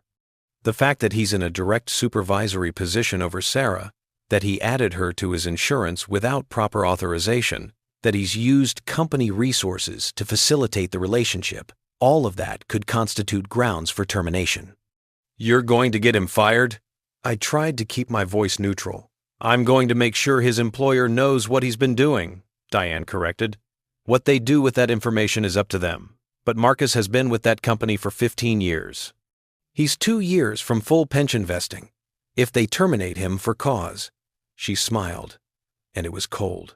Well, that's a consequence he should have considered before he started fucking his subordinate. The bluntness was shocking coming from this elegant woman with her perfect hair and expensive suit, but I understood it, understood the anger underneath the ice. We spent the next hour comparing notes. Diane had dates and times I didn't have. I had financial records she hadn't been able to access. Together, we built a timeline that showed the affair had started in late August, intensified through September and October, and resulted in pregnancy in mid-November. 3.5 months of sustained, deliberate betrayal. Not a mistake, not a moment of weakness, a whole relationship, carefully constructed and maintained, while both of them went home to their spouses and pretended everything was fine. There's one thing I need to know, I said to Diane. When you found out, why didn't you confront him immediately? Why wait 2 months? She looked at me with those glacial eyes, and for the first time I saw something human beneath the ice. Because I learned a long time ago that information is power, she said, and the person who acts first from emotion loses. I needed time to document everything, to move assets he didn't know I could access, to secure my position, to make sure that, when I finally told him I knew, there was nothing he could do to spin it or minimize it or make me question my own perception of reality. She paused, then added more softly, and because I needed time to grieve the marriage I thought I had, before I could accept the marriage, I actually had. Don't you? I did. That's exactly what these past 10 days had been, a private mourning period for the life I'd believed in and the woman I'd thought Sarah was. What about the baby? I asked. Have you thought about what happens when it's born? That's Sarah's problem, not mine, Diane said. Marcus won't be in a position to provide the lifestyle he promised her, not when I'm finished with him. She's going to be a single mother raising her married boss's child, probably unemployed, when the company lets her go for the same policy violations, trying to explain to her family how she ended up here. That baby is a consequence she's going to have to live with. There was no sympathy in her voice, no concern for an innocent child being born into this mess, just cold calculation about how Sarah's pregnancy would become her punishment. I should have felt satisfied, should have appreciated Diane's ruthlessness on my behalf, but instead, I felt hollow. Because somewhere in all of this strategy and documentation and careful planning for revenge, there was going to be a baby. A child who didn't ask to be conceived in betrayal, who would grow up knowing their existence had destroyed multiple families. I know what you're thinking, Diane said, watching my face. You're thinking about the child, feeling sorry for it, aren't you? No, she said it flatly. I spent 30 years raising Marcus's children, put my career on hold, managed his household, played the perfect corporate wife while he built his empire. I gave him everything, and he repaid me by screwing someone half his age and getting her pregnant. That baby, that's his karma made flesh. And I hope every time he looks at it, he remembers everything he threw away. The room was silent for a moment. Even the attorneys seemed taken aback by the venom in her voice. But I understood it. Understood how betrayal could transform love into hate. How years of devotion could curdle into bitterness when you realized it had all been one-sided. I just hoped I wouldn't become that bitter. That whatever happened next, I could walk away with my humanity intact. So, what's the timeline? Margaret asked, breaking the silence. When do we move? Patricia consulted her notes. Diane files for divorce next Monday. We notify Marcus's company on Tuesday, giving them the weekend to process. That should trigger an internal investigation. I file Michael's separation papers on Wednesday, Margaret added. By then, Sarah will already be dealing with the fallout from Marcus's situation. She won't have time to craft a narrative. And I send the evidence to her family? I asked. If you want to, Margaret said, but you don't have to. The truth is going to come out whether you tell them or not. The question is whether you want to control how they hear it. I thought about Patricia and Robert, about David and Amanda, about Christmas Eve dinner and the announcement Sarah had been planning to make. I want them to hear it from me, I decided. But not yet. Let Sarah sit with her secrets a little longer. Let her keep pretending everything's fine while the walls close in. Diane smiled approvingly. You learn fast. We finalized our plan, coordinated our attorneys, agreed to share any additional evidence we discovered. By the time the meeting ended, we'd built an alliance that would systematically dismantle both our marriages and possibly 2 careers in the process. As we stood to leave, Diane touched my arm. For what it's worth, I'm sorry you got caught up in this. You seem like a good man. You deserve better than what she did to you. So do you. Yes, she said simply. I do. We walked out of that conference room as allies, united by betrayal and the quiet fury of people who'd been underestimated. The countdown had begun. 1 week until Diane filed. 2 weeks until I filed. 3 weeks until everyone went pale when they learned the truth.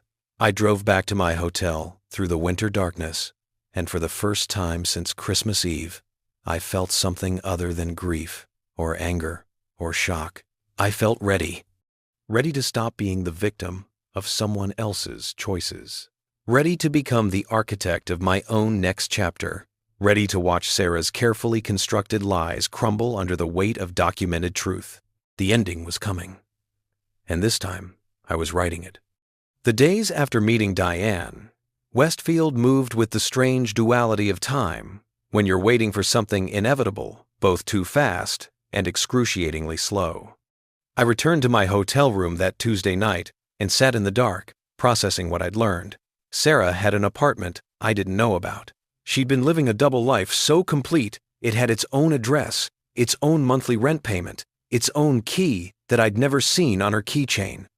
How many nights had she told me she was working late when she was actually 30 minutes across town in her studio apartment, maybe with Marcus, maybe alone, building a life that had no space for me in it. I pulled up rental listings for the Pearl District, found buildings that matched the address from Diane's investigator report. Sleek, modern high-rises with floor-to-ceiling windows and amenities like rooftop lounges and fitness centers, the kind of places young professionals lived when they wanted to project success. Sarah was 45 years old enough to know better, old enough to understand consequences, but she'd chosen this anyway. I spent Wednesday doing something I'd been avoiding. I went back to our house. The drive felt surreal. I'd been gone for less than 2 weeks, but the Colonial, with its neat lawn and Christmas wreath, still on the door, felt like a museum exhibit of someone else's life. The American Dream, circa 2024. Note the 2-car garage and the mortgage that seemed reasonable at the time. Sarah's car wasn't in the driveway. She was at work, probably, or at her apartment, or with Marcus. Did it even matter anymore where she was when she wasn't with me? I let myself in through the front door. The house smelled stale, like no one had opened a window in days. Mail was piled on the entry table, mostly bills and holiday cards from people who still thought we were happily married. I sorted through it methodically, looking for anything that might be useful. A credit card statement for an account I didn't recognize. I opened it carefully. The account was in Sarah's name only, opened in September. The charges told a story I already knew, but seeing it itemized made it visceral. Hotels, restaurants, a jewelry store, purchase for $1,800, lingerie, flowers sent to an address I now recognized as her apartment. She'd been buying him gifts, decorating her secret life with tokens of affection purchased with money from our joint account that she'd been transferring into this private one. I photographed every page, added it to my documentation. In the kitchen, I found evidence of recent occupation, a coffee cup in the sink, crumbs on the counter, the trash can half full. Sarah had been here, but not living here, just stopping by, maybe to keep up appearances, or grab clothes, or check for mail that might reveal her secrets. I went upstairs to our bedroom. The bed was made with military precision. Sarah's habit, not mine. I'd always been the one who left it rumpled and warm. On her nightstand was a bottle of prenatal vitamins. The label said they'd been filled 2 weeks ago. 2 weeks. Right around the time I'd heard her in the sunroom talking to Marcus about the pregnancy. She'd been taking vitamins for a baby that wasn't mine while sleeping in a bed we'd shared for 23 years. The closet told another story. Half of Sarah's professional wardrobe was missing the suits and blouses and designer shoes she wore to impress clients and colleagues. But her casual clothes, her weekend wear, most of that was still here. Like she'd separated her life into public and private, taking only what she needed for the performance of being Marcus's sophisticated partner. I found the lingerie drawer. It was nearly empty, just the practical pieces, sports bras, everyday underwear. All the lace and silk and expensive pieces that used to make me wonder when she'd gotten so fancy, all of that was gone. Moved to her apartment, probably. Worn for someone else's appreciation. I took photos of the empty drawer, added them to my documentation. In the study, my study, really, where I graded papers and planned lessons, I found my desk had been disturbed. Papers I'd left in neat stacks were shuffled. My filing cabinet was slightly open. Sarah had been looking for something. I checked my files. Everything related to our finances was still there, but it had clearly been reviewed. She'd been trying to understand what I knew, what evidence I might have gathered. Too late. I'd already copied everything. The originals were just decoys now. I was about to leave when I heard the front door open. My heart jumped. I wasn't ready for a confrontation. Wasn't prepared to see her face to face after everything I'd learned, but I couldn't hide. This was still my house, too. I walked down the stairs slowly, deliberately, and found Sarah standing in the foyer, frozen in the act of hanging up her coat. She looked terrible. Not physically, she was still beautiful in that polished, professional way, but her eyes were haunted. Dark circles suggested she hadn't been sleeping. Her hand trembled slightly as she lowered it from the coat hook. Michael. My name came out like a question and an accusation at once. Sarah. We stood there, 10 feet apart, and I could see her calculating, trying to decide what approach to take. The crying wife, the angry spouse, the confused victim. She went with concern. I've been so worried. You just disappeared. You won't answer my calls or texts. Your mother won't tell me where you are. What's going on? You know exactly what's going on. I really don't. She took a step closer. You left on Christmas Eve without explanation. You've been hiding ever since. Everyone thinks you're having some kind of breakdown. Is that what you told them? I told them the truth, that you overheard something you didn't understand, and ran away before I could explain. The audacity of it, the sheer fucking audacity. What exactly did I misunderstand, Sarah? I kept my voice level, conversational. When you said you were 3 weeks pregnant for your boss? When you told Marcus he was about to be a father? What part of that did I not understand correctly? She paled.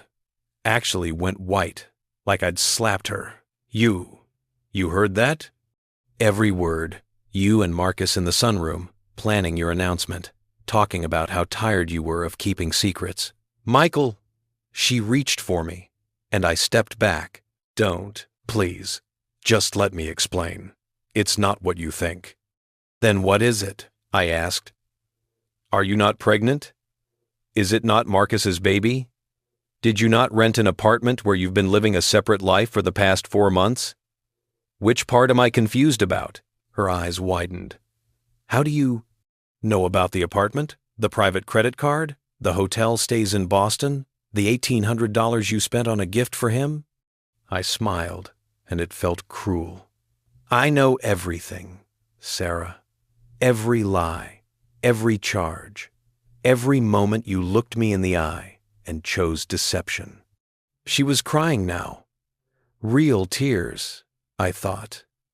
Though with Sarah, it was always hard to tell what was genuine and what was performance. I never meant to hurt you, she sobbed. It just happened. Marcus and I, we connected on a level I didn't expect. And yes, I should have told you sooner, should have been honest, but I was scared. Scared of this exact reaction. You were scared I'd be upset that you were cheating on me? I was scared you'd make it impossible for me to be happy. The tears stopped, just like that.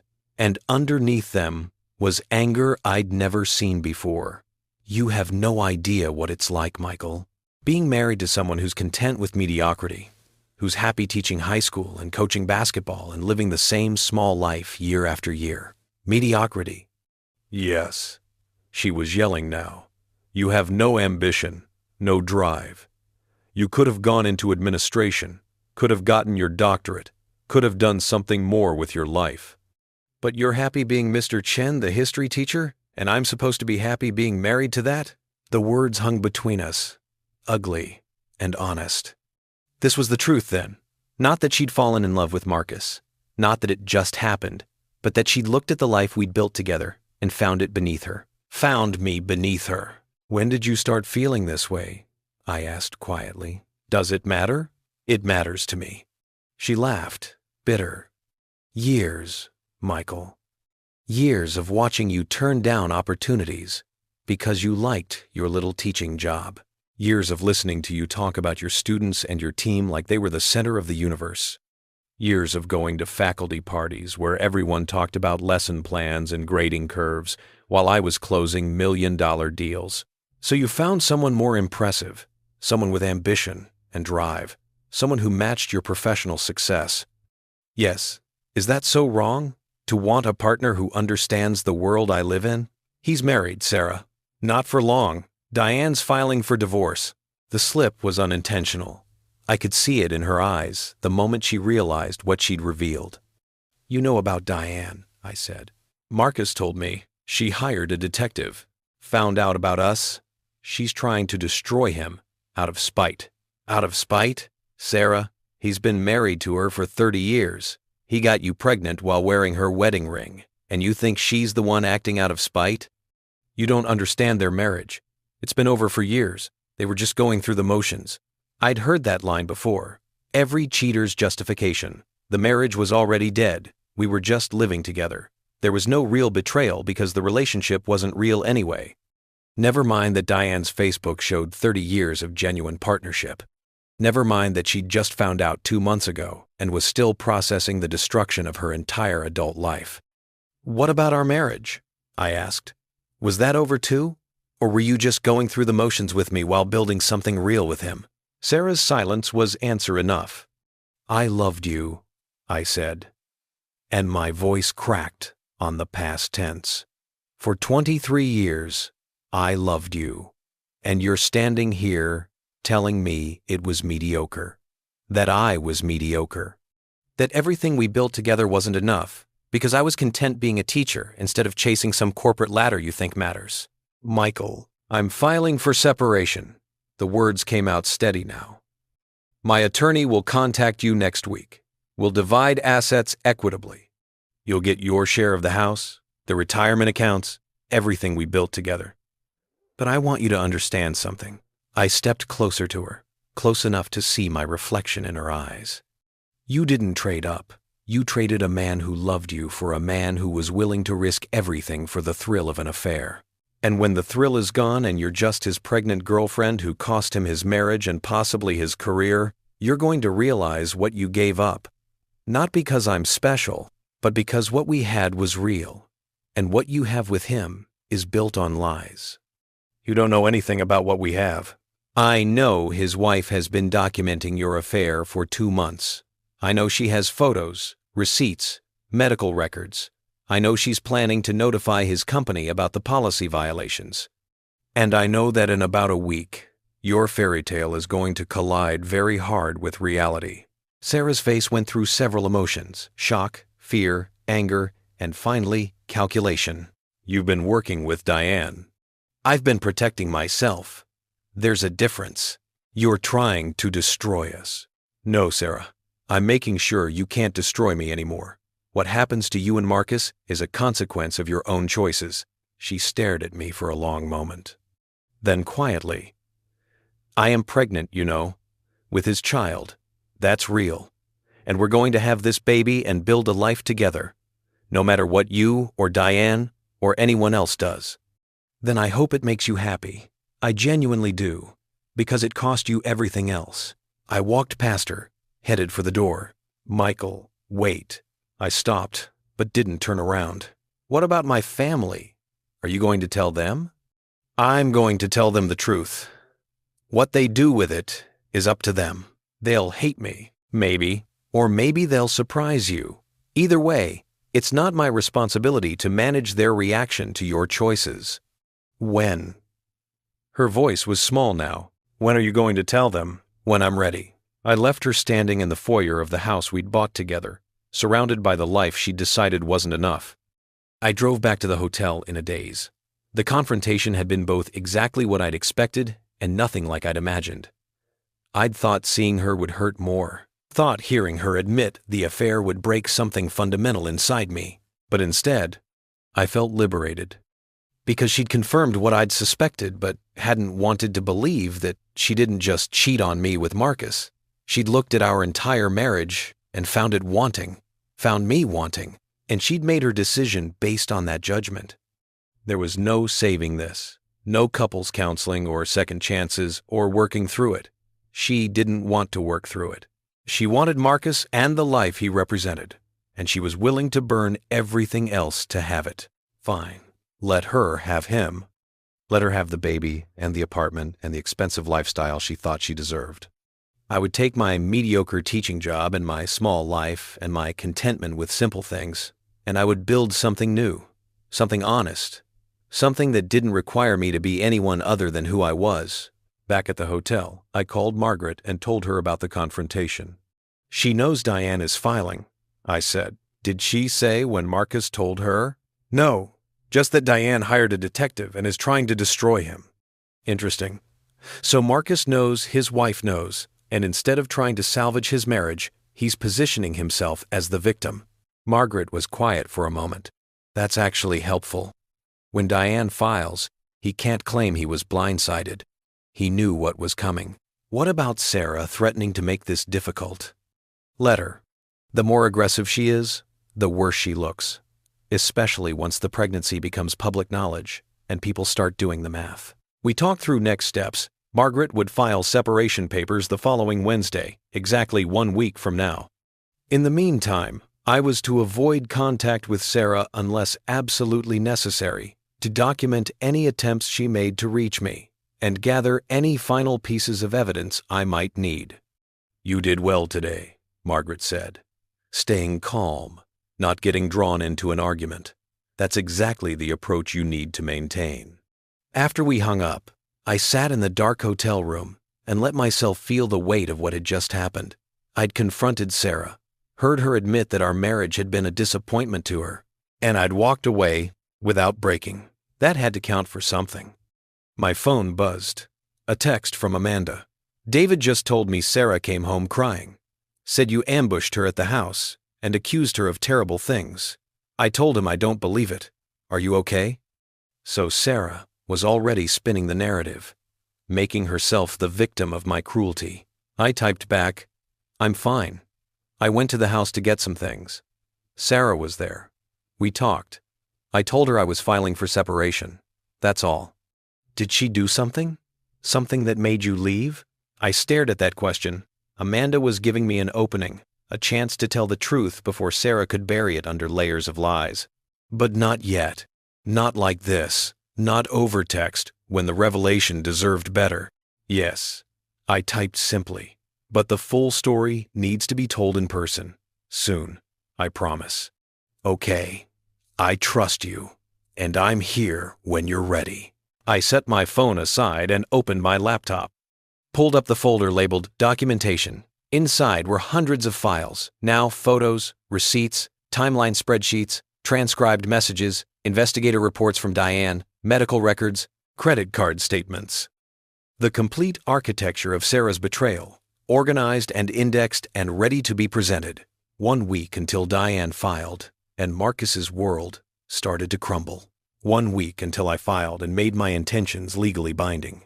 3 weeks until the truth reached everyone who needed to hear it. The countdown continued, and I was ready for whatever came next. Outside my hotel window, snow started to fall. Soft, silent, covering the city in white, like the world was resetting, giving everyone a chance to start fresh. I watched it accumulate on the street below and thought about beginnings and endings, about how sometimes they're the same thing. My marriage was ending. My life was beginning. And somewhere between those two truths, I was learning who Michael Chen really was, when no one was asking him to be anything else. The answer surprised me. I was stronger than I'd thought. Calmer, more strategic, capable of playing the long game when everything in me wanted to react, to rage, to make them hurt the way they'd hurt me. But revenge wasn't rage. Revenge was patience. And I'd learned patience from 20 years of teaching teenagers that actions have consequences, even when those consequences take time to arrive. Sarah and Marcus were about to learn that lesson themselves. Class was in session, and the final exam was coming. Monday morning arrived with a kind of crystalline clarity that follows a snowstorm. The city looked cleaner, sharper, like someone had turned up the contrast on reality. I woke early, showered, dressed in my best suit. Today was the day Diane filed for divorce, and even though I wouldn't be there, even though it was her battle to fight, I wanted to mark the occasion somehow. Wanted to acknowledge that this was the moment everything changed, from theoretical to actual. At 9 a.m., I received a text from Patricia Nguyen. Papers filed. Marcus being served at his office at 10. Thought you'd want to know. At his office. In front of colleagues and subordinates. The humiliation was deliberate, and I had to admire Diane's precision. She could have had him served at home, privately. But she'd chosen to make his professional life and personal life collide in the most public way possible. I imagined the scene: Marcus in his executive office, maybe in a meeting, a process server walking in with legal documents. The confusion, then recognition, then panic, as he realized his wife wasn't bluffing, wasn't negotiating. She was ending it. And somewhere in that same building, Sarah would hear about it, would realize that the protective bubble she and Marcus had built around their affair had just popped. I spent the morning at a coffee shop downtown, laptop open, appearing to grade papers but actually refreshing my email every few minutes. Margaret had said she'd update me once she heard from Patricia. At 10:47, my phone rang. Margaret. "It's done," she said. Marcus was served. According to Patricia's investigator, who was stationed outside the building, he came out about 20 minutes later, got in his car, and drove to Sarah's apartment. How did they know about the apartment? Diane provided the address. She's been thorough. What happens now? Patricia is sending a letter to Marcus's company this afternoon, outlining the affair, the policy violations, the insurance fraud, adding Sarah as a domestic partner while she was legally married to you. The company will have to investigate. And given Marcus's position, given that Sarah reports directly to him, they're going to have to act. How fast? Corporate investigations move slowly, but this is pretty clear-cut. I'd estimate they'll place both of them on administrative leave by the end of the week while they investigate. Termination will depend on what their employment contracts say. But, she paused, this isn't going to end well for either of them professionally. After we hung up, I sat with that information. By the end of the week, Marcus and Sarah could both be unemployed. Sarah's VP salary, the income she'd been so proud of, the career she'd built, all of it at risk, because she couldn't keep her personal and professional lives separate, or because she'd chosen not to. At noon, my phone buzzed with a call from a number I didn't recognize. I almost didn't answer, but something made me pick up. "Michael, it's Robert, Sarah's father." His voice was clipped, angry. "We need to talk." "Hello, Robert." "Don't." "Hello, Robert, me." What the hell is going on? Sarah just called Patricia hysterical, saying that her boss's wife filed for divorce and is making wild accusations about an affair. She says you've been working with this woman to destroy her career. So Sarah was already spinning the narrative, making herself the victim of a conspiracy rather than the architect of her own destruction. Is that what she told you? She said you've lost your mind, that you've convinced yourself she's having an affair based on some conversation you misunderstood, and now you're trying to ruin her life out of spite. And you believe her? "I believe my daughter is in distress, and her husband abandoned her at Christmas. I believe you owe us an explanation." The anger in his voice was real. He genuinely thought I was the villain here, that I'd manufactured this crisis to hurt Sarah for some imagined slight. "Robert, has Sarah told you she's pregnant?" Silence. Long enough that I thought he might have hung up. "What? Has Sarah told you she's 3 weeks pregnant?" That she's been seeing her boss Marcus Westfield since August? That she rented an apartment so they could meet without anyone knowing? That she's been using our joint account to finance the affair while telling me she was working late? That's absurd. Sarah wouldn't. I have bank statements, credit card receipts, photos from a private investigator, medical records showing she's listed as Marcus's domestic partner on his insurance. And I have witnesses who heard her talking about the pregnancy on Christmas Eve, planning to announce it at your dinner table. More silence. Why would she do that? Why would she risk everything for... You'd have to ask her. But Robert, I'm not the one who's lying. I'm not the one who destroyed our marriage. I'm just the one who's refusing to pretend it didn't happen. If this is true, his voice had lost some of its certainty. If even half of what you're saying is true, then why didn't you tell us? Why just disappear? Because it wasn't my story to tell. Because I needed time to process what my wife had done before I had to manage everyone else's reactions. And because Sarah should have been the one to tell you the truth, not me. I could hear him breathing on the other end of the line, processing, recalculating. Send me the evidence, he said finally. What? If you have proof of what you're claiming, send it to me. I need to see it with my own eyes. Robert, send it, Michael. Because if you're telling the truth, then my daughter has been lying to all of us. And if you're lying, then I'm going to make sure everyone knows what kind of man you really are. The threat was clear, but so was the opening he was giving me. I'll send you what I have.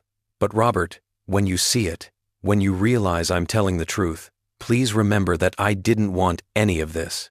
I wanted a marriage, a partner, a life. Sarah's the one who chose differently. Just send the evidence. He hung up. I sat in the coffee shop, my heart pounding, and considered what I was about to do. Once I sent Robert those files, there was no taking it back. Sarah's family would know. The judgment would fall. And whatever relationship I had left with any of them would be filtered through the lens of Sarah's betrayal. But he'd asked for the truth, and I'd promised myself I would tell it. I created a new folder, selected the most damning evidence, bank statements showing the apartment payments, credit card charges from hotels and restaurants, photos from Diane's investigator showing Sarah and Marcus together, the insurance documents proving she was listed as his domestic partner. I left out anything too personal, too intimate, just the facts. I wrote a brief email. Robert, attached is the documentation you requested. I've included financial records, photographs, and official documents. Everything is dated and verified. I know this is painful to see. I know you want to believe Sarah wouldn't do this. I wanted to believe it too. But the evidence speaks for itself. I'm filing for legal separation this Wednesday. My attorney will handle all communication going forward. But I wanted you to hear the truth from me first, since you asked. I'm sorry it came to this. Michael. I attached the files and hit send before I could second-guess myself. 3 minutes later, my phone rang again. David this time. Dad just forwarded me your email, he said without preamble. Tell me it's not real. Tell me you fabricated this somehow. I didn't fabricate anything. Jesus Christ, Michael. His voice cracked. How long have you known? I overheard her on Christmas Eve, talking to Marcus about the pregnancy. I've been documenting everything since then. And you didn't think to tell me? To tell any of us? Would you have believed me without evidence? Or would you have done exactly what Robert did? Assumed I was crazy or lying or having a breakdown? He didn't answer. Because we both knew the truth. Amanda was right, he said finally. She kept saying something didn't add up. That Sarah's story about you being paranoid didn't make sense. I told her she was being ridiculous. Amanda has good instincts. She's going to say, I told you so for the rest of our lives. A pause. How are you doing? Really? The question surprised me. In all of this, almost no one had asked how I was doing. Just demanded explanations. Accused me of overreacting. Questioned my version of events. I'm surviving, I said honestly. Taking it one day at a time. For what it's worth, I'm sorry. I'm sorry she did this to you. I'm sorry we didn't believe you. I'm sorry it took photographic evidence to convince us you weren't the problem. You're her brother. I understand. Yeah, well, right now I'm not feeling very brotherly. I'm feeling like my sister is a stranger, and I don't know who she's been for the past few months. Another pause. Amanda's pregnant. Did she tell you? She did. Congratulations. We were going to announce it at Christmas, but Sarah was acting so weird, and then you disappeared, and Amanda said it didn't feel right to make it about us when something was clearly wrong. Now I know why. Don't let Sarah's choices take away from your joy. You and Amanda deserve to celebrate. Thanks, man. His voice was rough. Listen, I know things are going to get messy. The divorce, the lawyers, all of it. But you're still family to me, okay? Whatever happens with Sarah, that doesn't change. The words hit harder than I expected. I'd been braced for rejection, for Sarah's family to close ranks around her. Having David explicitly choose to maintain our relationship meant more than I could articulate. That means a lot, I managed. After we hung up, I checked my email. Robert had replied to my message with 2 words. Call me. I did. I'm looking at these photos, he said when he answered. His voice sounded older than I'd ever heard it. My daughter, with a married man, looking at him the way she used to look at you. I'm sorry, Robert. Don't apologize to me. You're not the one who should be apologizing. A long breath. Patricia is devastated. She keeps saying she raised Sarah better than this, that we must have failed somewhere as parents. This isn't about how Sarah was raised. This is about choices she made as an adult. Is she really pregnant? According to the medical records Diane obtained, yes, due in August. And she was going to tell us on Christmas Eve? With you standing right there, let us think it was yours? That's what it sounded like when I overheard her planning it with Marcus. Jesus Christ. The profanity sounded wrong coming from Robert, who prided himself on old-fashioned manners. What kind of person does that? I didn't have an answer. Michael, I need you to know something, Robert continued. I said some harsh things to you earlier, accused you of lying, of trying to hurt Sarah. I was wrong. I'm sorry. You were protecting your daughter. I understand. No, I was being a stubborn old fool who assumed his daughter could do no wrong. Patricia always said I put Sarah on a pedestal, that it wasn't healthy. I thought she was being overcritical. Turns out, she was right. We talked for another 20 minutes. He asked questions about the timeline, the apartment, the money Sarah had spent. Each answer seemed to age him further, like he was watching his daughter transform from the person he thought he knew into someone unrecognizable. What happens now? He asked finally. I file for separation on Wednesday. The divorce process starts. Sarah and I divide our assets and move on with our lives. And the baby? That's Sarah's responsibility, not mine. Cold words from a man who wanted children. We tried for 5 years, I said quietly. 5 years of disappointment and tests and treatments that went nowhere. Sarah said she was okay with it being just us. Said we'd build a different kind of life. And now she's pregnant with someone else's child within months of deciding she wanted more than what I could give her. I didn't know you'd tried for children. Sarah didn't want anyone to know. Said it was private. Guess she had her reasons for keeping that quiet. Robert was silent for a long moment. I'm going to talk to her, make her explain herself. And Michael? Whatever you need during this process. A place to stay, someone to talk to, help with legal costs, you ask. Your family. That hasn't changed.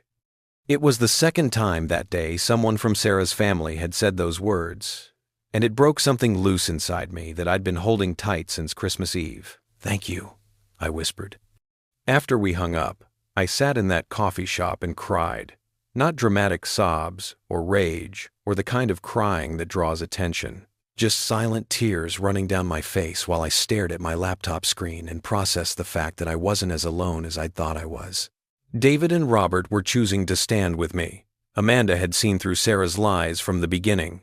Even Patricia, according to Robert, was devastated by what her daughter had done. The family I'd thought I was losing was fracturing along different lines than I'd expected. That evening, I received an email from a name I didn't recognize. Jennifer Hartwick, VP of Human Resources at Marcus's company. Mr. Chen. We received information today regarding a relationship between Marcus Westfield and Sarah Chen that may constitute violations of our company policies. As part of our investigation, we'd like to speak with you about your knowledge of this relationship and any relevant details you can provide. Would you be available for a phone call tomorrow afternoon? We understand this is a sensitive matter and appreciate your cooperation. Sincerely, Jennifer Hartwick. I forwarded the email to Margaret with a note. Should I talk to them? Her response came within minutes. Yes, but I'll be on the call with you. Forward me the HR rep's contact info. This could strengthen your case significantly. The company was moving faster than expected. Someone in their legal department must have seen the exposure they were facing. A COO having an affair with a subordinate, insurance fraud, policy violations. They were probably terrified of a lawsuit. Good. They should be. That night, I couldn't sleep. Lay in the hotel bed watching headlights track across the ceiling, thinking about dominoes falling and consequences arriving, and the way truth has its own momentum once you stop trying to control it. Diane had filed for divorce. Robert and David knew the truth. The company was investigating, and in 2 days, I would file my separation papers and make my intentions legally binding. The storm I'd been watching gather on the horizon was finally here. And Sarah, who'd spent months building her secret life while thinking she was so clever, so untouchable, was about to discover what happens when all your lies get exposed at once. I thought about her sitting in her apartment, the one I'd been paying for without knowing it existed, probably with Marcus, both of them trying to figure out how to salvage their situation. But there was no salvaging this. The damage was done. The truth was out. And all the spin in the world couldn't change the basic facts of what they'd done. My phone buzzed. A text from Sarah. Please call me. We need to talk. I can explain everything. Just give me a chance. I didn't respond. There was nothing left to explain, and no conversation left to have. Instead, I opened my documentation folder and added the email from HR. Robert's acknowledgement that he'd seen the evidence. David's message about still considering me family. The file was nearly complete now. Every piece of evidence organized, every lie documented, every betrayal cataloged and verified. In the morning, I would talk to HR and provide whatever information they needed for their investigation. On Wednesday, Margaret would file my separation papers. And then, finally, after 3 weeks of careful planning and quiet strategy and patient documentation, everyone would know the whole truth. Not Sarah's version. Not Marcus's spin, just the facts, presented clearly and irrefutably. I was ready. The teaching career Sarah had called mediocre had prepared me well for this. 20 years of breaking down complex historical events into clear narratives.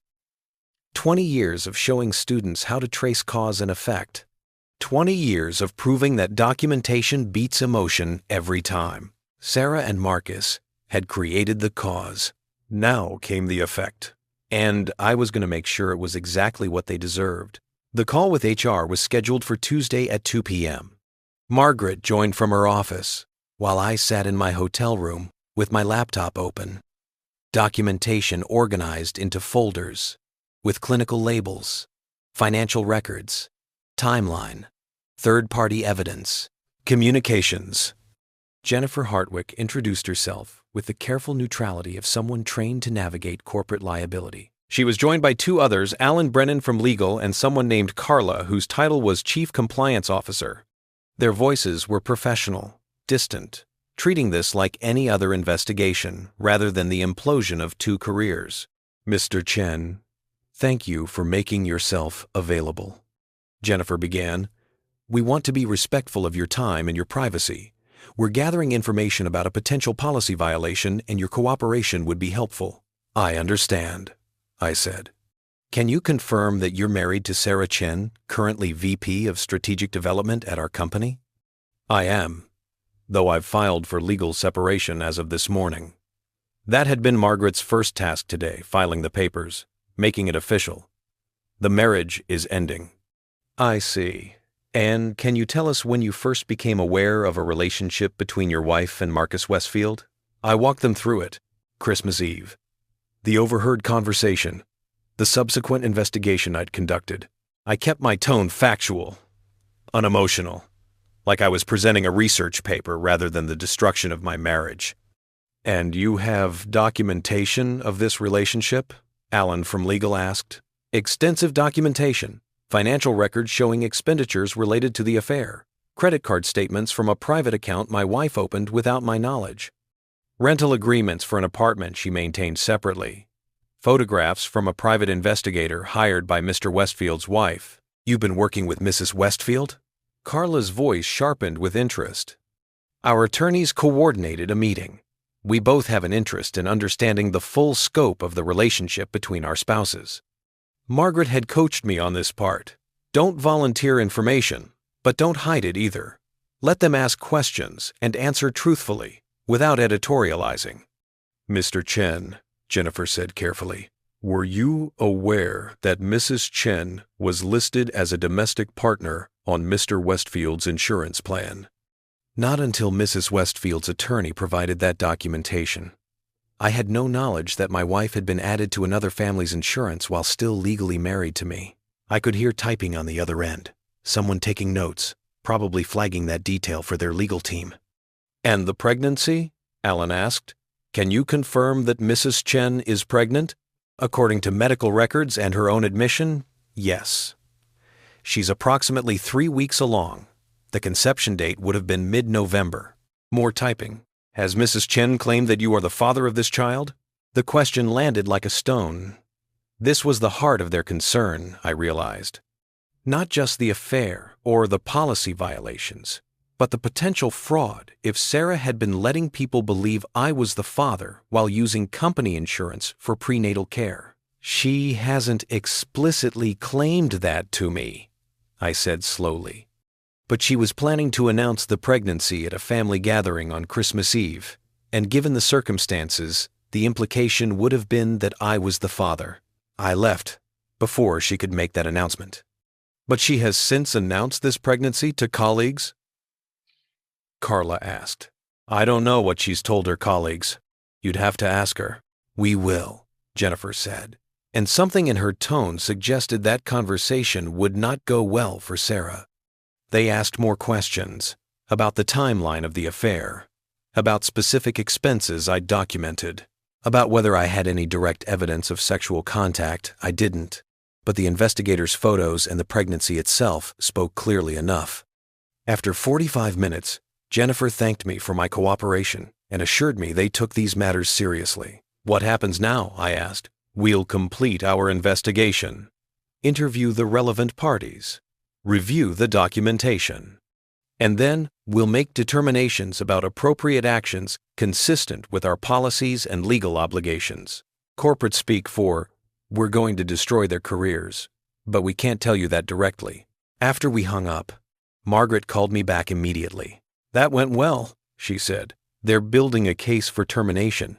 Did you hear how specific their questions were about the insurance fraud? That's criminal exposure, not just policy violation." "Criminal?" "Sarah knowingly provided false information to obtain insurance benefits she wasn't entitled to. That's fraud. The company could refer it to prosecutors if they want to protect themselves from liability." I sat with that. Sarah could face criminal charges. Not just a divorce, not just professional consequences, but actual legal prosecution. "Will they?" I asked. "Probably not. They'll more likely just terminate her and Marcus, make them repay any insurance claims, and move on. But the threat will be there, and it gives you additional leverage in the divorce proceedings." That evening, Robert called again. "I spoke to Sarah," he said without preamble. "Told her I'd seen your evidence. Asked her to explain herself. And?" She cried. "Said you'd taken everything out of context. That yes, she'd gotten close to Marcus, but it wasn't what it looked like. That the pregnancy was complicated, and I wouldn't understand." He paused. Then I asked her point blank, "Whose baby are you carrying?" And she couldn't answer me, Michael. Just cried harder, and said I was being cruel. "I'm sorry you had to do that." "Don't be. I'm her father. It's my job to hold her accountable, even when it's painful." A heavy breath. "Patricia is insisting we stage some kind of intervention, get everyone together and force Sarah to tell the truth. I told her, absolutely not. The last thing we need is more family drama while this is all playing out legally. Probably wise. David told Amanda everything. She apparently said, I knew it about 40 times. Now she's worried about stress affecting her pregnancy and won't talk to Sarah at all. The ripples were spreading. Sarah's betrayal wasn't just destroying her marriage, it was fracturing her entire family support system. How's Patricia handling it? I asked. She's in denial. Keeps saying there must be some explanation, that Sarah wouldn't throw away her marriage and her integrity for an affair. I showed her the photos, and his voice cracked. She just stared at them and said, that's not my daughter. Like if she doesn't acknowledge it, it won't be real. I understood that impulse. I'd done the same thing in the beginning, trying to find explanations that made Sarah less culpable, less deliberately cruel. Give her time, I said. The truth has a way of becoming undeniable. Michael, I need to ask you something. Robert's voice shifted. Became more formal. When all this is over, when the divorce is final, and Sarah moves on with her life, are you going to be okay? The question surprised me. Eventually, I think so. You deserve better than what she did to you. You know that, right? You're a good man, a kind man, and she took advantage of that. I'm learning not to see kindness as a weakness. It's not a weakness. It's a strength she didn't deserve. After we hung up, I sat in the hotel room and thought about kindness and strength and the difference between being patient and being a doormat. I'd spent 23 years being patient with Sarah, patient with her long hours, her ambition, her need for professional success. I'd thought that patience was love, that supporting her career was what a good husband did. But there was a line between support and enabling, between patience and allowing yourself to be taken for granted. Sarah had crossed that line, and I'd been too kind to notice. Wednesday morning, I woke to an email from Margaret. Separation papers filed. Sarah will be served today. Are you prepared for the response? I typed back, as prepared as I can be.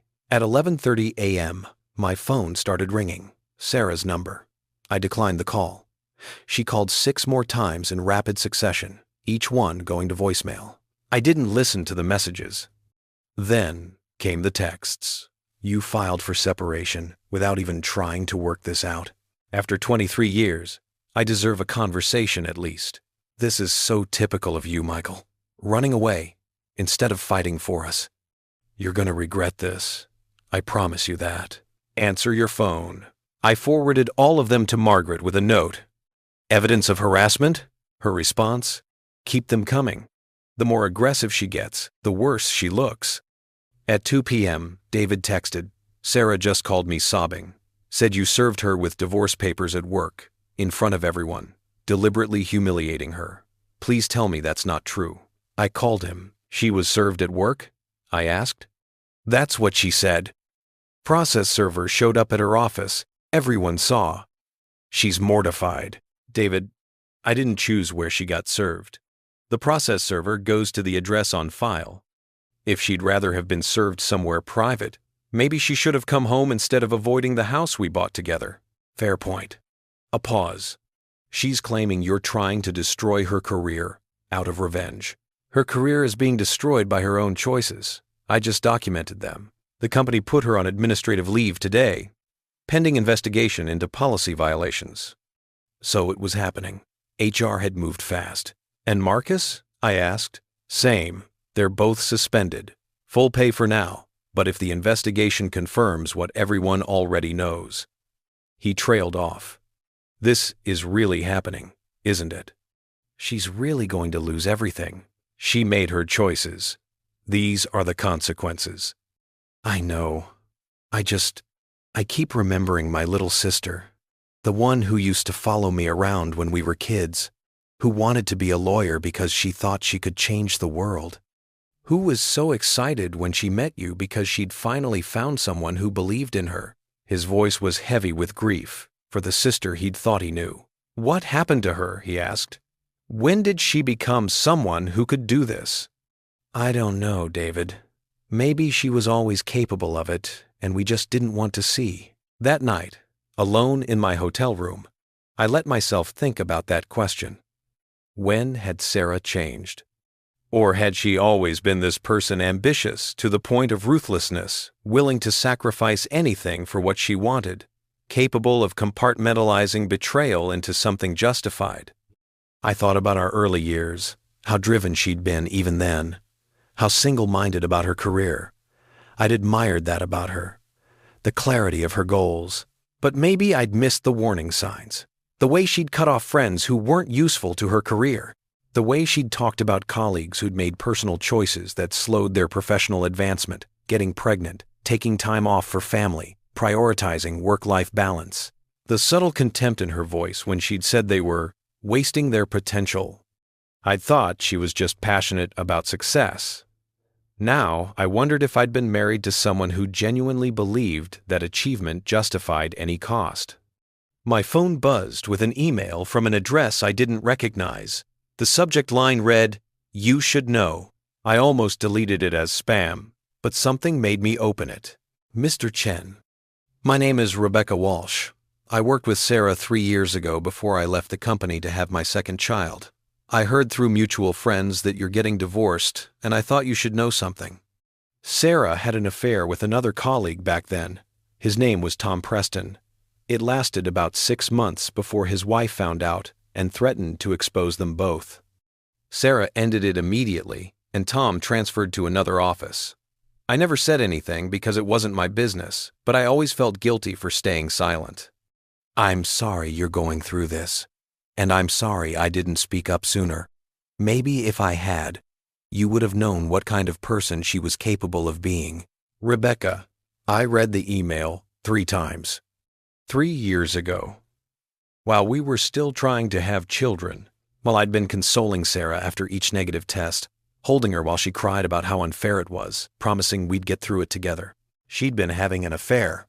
Marcus wasn't the first. He was just the first one who'd gotten her pregnant.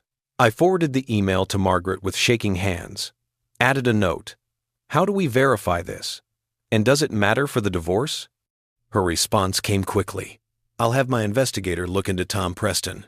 And yes, it matters. Pattern of behavior suggests this isn't a one-time mistake. Makes her claims that you drove her to it much less credible. I sat in the dark hotel room and processed this new information.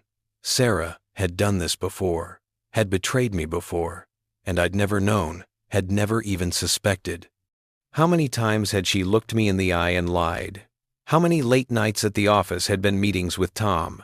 How many business trips had been cover for their affair? The woman I'd married was a stranger, had always been a stranger. I'd just been too in love with my idea of her to see the reality. My phone rang. Patricia this time.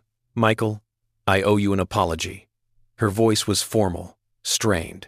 I spoke to Sarah this evening, pushed her to tell me the truth about everything. She finally admitted it. The affair, the pregnancy, all of it. I'm sorry you had to hear it from her that way. Don't apologize. I needed to hear it from her own mouth. Needed to know that you weren't exaggerating or misinterpreting. A long pause. She said you've ruined her life, that you've turned everyone against her and destroyed her career out of spite. And do you believe that? No, I believe she ruined her own life, and you're just refusing to help her hide it.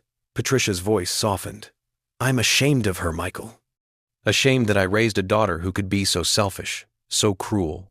And I'm sorry she did this to you. It's not your fault. Maybe not. But I keep wondering if I could have done something differently. If Robert and I pushed her too hard to succeed.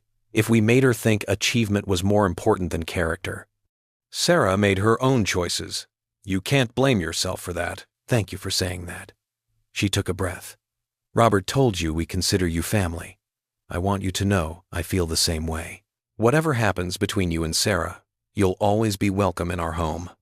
After all the calls, all the revelations, all the dominoes falling exactly as I'd planned, I finally broke.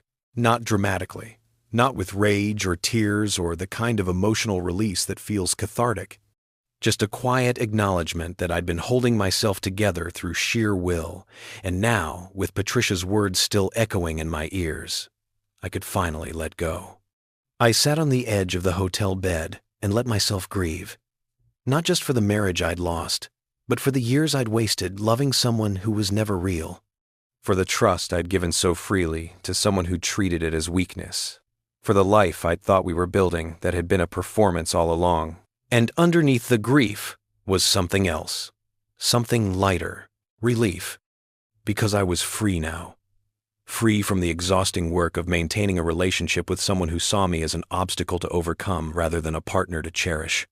Free from the cognitive dissonance of knowing something was wrong but not being able to name it.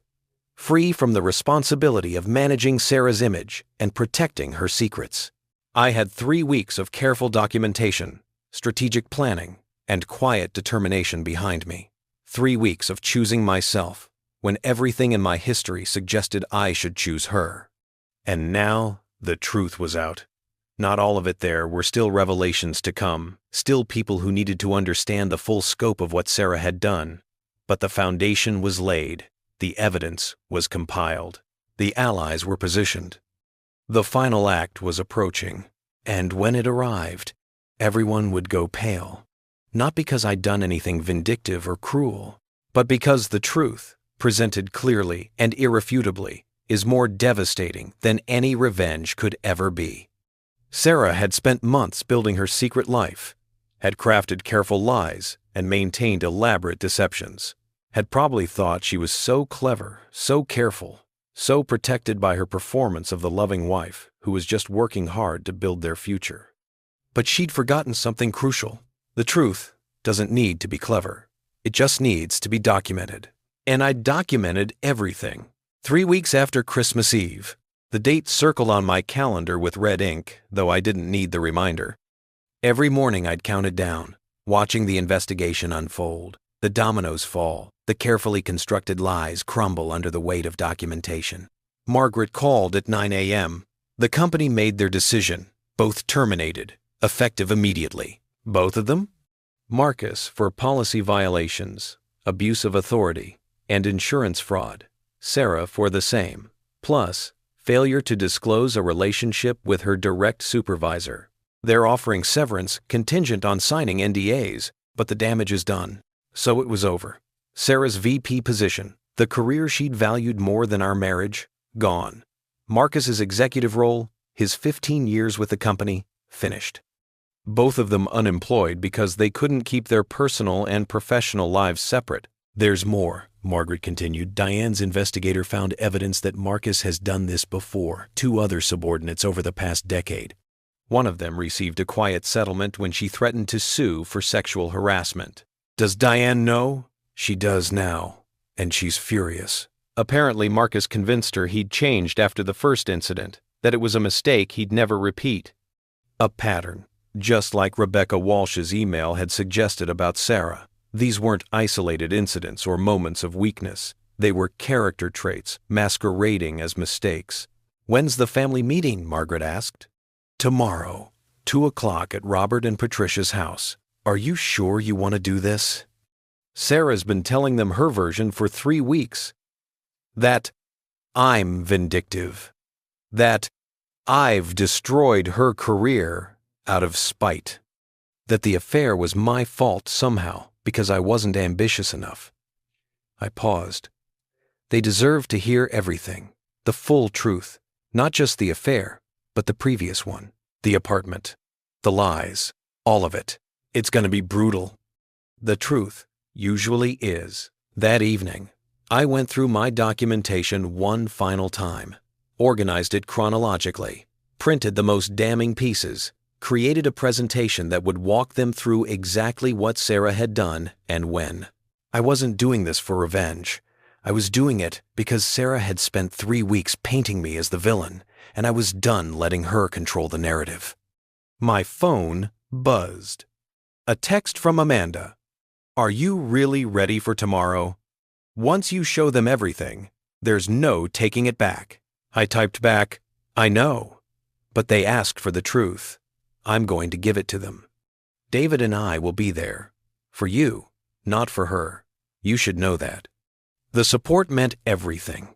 David and Amanda, Robert and Patricia, even Diane Westfield, who'd sent me a message yesterday. Good luck tomorrow. Make sure they understand who she really is. I spent the night, unable to sleep, running through what I would say, how I would present the evidence without seeming vindictive, how I would make them understand that every revelation, every documented lie, every piece of proof wasn't me trying to hurt Sarah. It was me protecting myself from being erased from my own story. The next morning arrived gray and cold. I dressed carefully, khakis and a sweater, nothing too formal. This wasn't a trial. It was a family meeting where I would finally, after 3 weeks of strategic silence, tell my side. I arrived at Robert and Patricia's house at 1:45 p.m. The same house where I'd overheard Sarah planning her announcement. The same sunroom where my marriage had ended. David met me at the door. "She's already here, in the living room with Mom and Dad. She doesn't know you're coming." "Good." We walked through the foyer together. I could hear voices, Sarah's high and defensive, Patricia's soothing. They were discussing me, probably. Sarah spinning more lies, while Patricia tried to find some middle ground between supporting her daughter and acknowledging the truth. I stepped into the living room. Sarah saw me and went pale.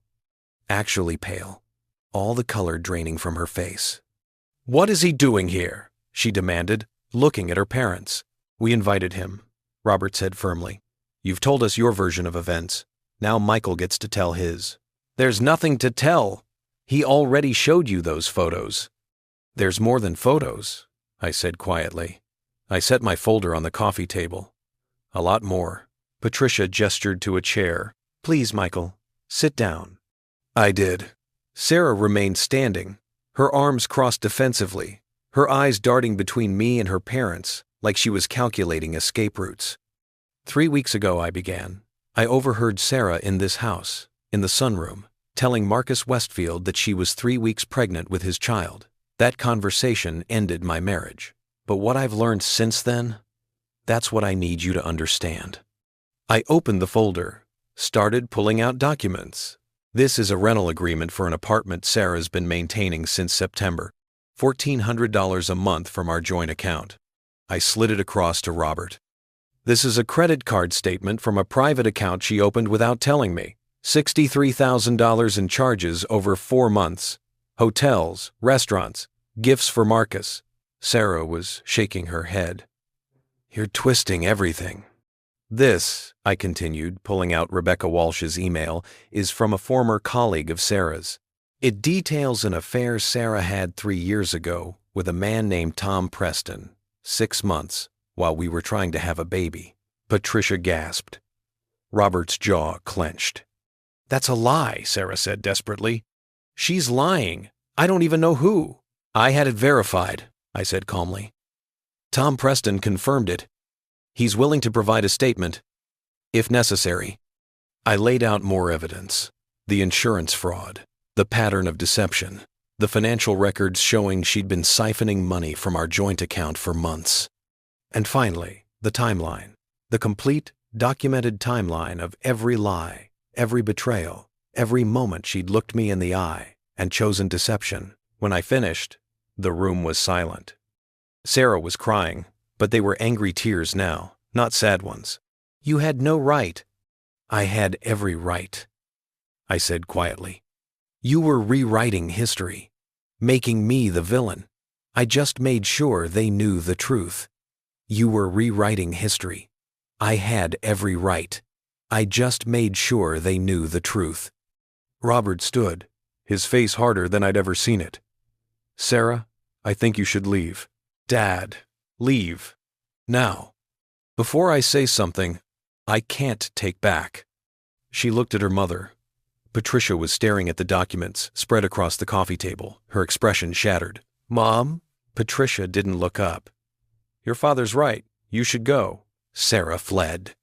And everyone who remained went pale as they absorbed the full weight of what she'd done. 6 months later, I stood in the doorway of my new apartment, not a hotel room, not the house Sarah and I had shared, but a space that was entirely mine. 1 bedroom overlooking the river, hardwood floors, windows that caught the morning light. Small, simple, honest. The divorce had been finalized 3 weeks ago. The judge had sided with me on almost every point. Sarah was required to reimburse me for the apartment expenses, the affair-related charges, all of it. The house was sold, assets divided. She got her share, but it was considerably less than she would have received if she hadn't dissipated marital funds on her affair. Marcus's divorce from Diane had been even more brutal. She'd gotten the estate, most of the retirement accounts, and a settlement that would keep her comfortable for life. Marcus was living in a modest condo, unemployed, facing the reality that no company would touch an executive with his track record. Sarah had the baby 3 weeks ago, a girl. I knew this only because David had mentioned it in passing, careful not to give me details I hadn't asked for. She was living with her parents, unemployed, a single mother at 45, trying to explain to her daughter someday why her father wasn't around. Marcus had signed away his parental rights. Apparently, fatherhood lost its appeal when it came with actual responsibility instead of just the romantic fantasy of starting over with someone younger. I didn't feel satisfaction at their downfall. Just a quiet sense that consequences had landed where they belonged. My phone buzzed. A text from Amanda. "Dinner tonight? We want to show you the nursery." Amanda and David had had their baby boy 2 months ago. They'd asked me to be godfather. I'd cried when they asked, understanding that they were choosing to keep me in their family despite everything. I texted back, "I'll be there at 6. The truth had changed my relationship with Sarah's family, but not destroyed it. Robert called me every few weeks, checking in. Patricia had apologized so many times I'd finally had to tell her gently that she could stop. Sarah's choices weren't her fault. David and Amanda had become closer friends than they'd ever been when I was married to Sarah. Sometimes tragedy reveals who your real family is. I walked to the window and looked out at the river. 6 months ago, I'd been sitting in a hotel room, documenting betrayal, planning strategy, preparing for war. Now I was standing in my own space, starting over, choosing peace. Margaret had called last week with news that Sarah was considering writing a book, her side of the story. She wanted to paint herself as the victim of a controlling husband and a predatory boss, caught between 2 men who wouldn't let her make her own choices. "Let her write it," I told Margaret. "The truth is documented. Anyone who wants to fact-check her narrative will find 47 bank statements that tell a different story." The doorbell rang. I opened it to find a delivery person with a package. "Michael Chen? That's me." He handed me a large envelope. I signed for it and carried it inside. Curious. The return address was Diane Westfield's attorney's office. Inside was a letter and a check. "Michael, the settlement with Marcus is final. As we discussed, I wanted you to have this half of what he paid for insurance fraud and misuse of company benefits. Your documentation made my case airtight, and I wanted to acknowledge that. More importantly, I wanted to thank you, not just for the evidence, but for showing me that responding to betrayal with strategy instead of emotion is possible. You handled everything with such grace and dignity. It gave me a model to follow. I'm moving to the coast, buying a small house with a garden, starting over at 53. If you ever find yourself out that way, dinner's on me. With gratitude, Diane." The check was for $75,000. I stared at it, then at her letter, and felt something shift. This money, Sarah's betrayal, transformed into opportunity. I could pay off my car, put a down payment on this apartment instead of renting, start a college fund for David and Amanda's son, turn consequences into new beginnings. That evening, sitting in David and Amanda's living room, holding their sleeping son, I felt something I hadn't felt in months. Content. "You look different," Amanda observed. "Lighter. I feel lighter." "Any interest in dating yet?" David asked. "Because Amanda has like 6 friends she wants to set you up with." "David!" Amanda smacked his arm. I laughed. "Maybe eventually. Right now, I'm just learning to enjoy my own company." "That's healthy," Amanda said. Sarah never could be alone. Always needed validation from someone. It was true. Sarah had jumped from me to Marcus so seamlessly because she'd never learned to exist without external validation, without someone telling her she was extraordinary.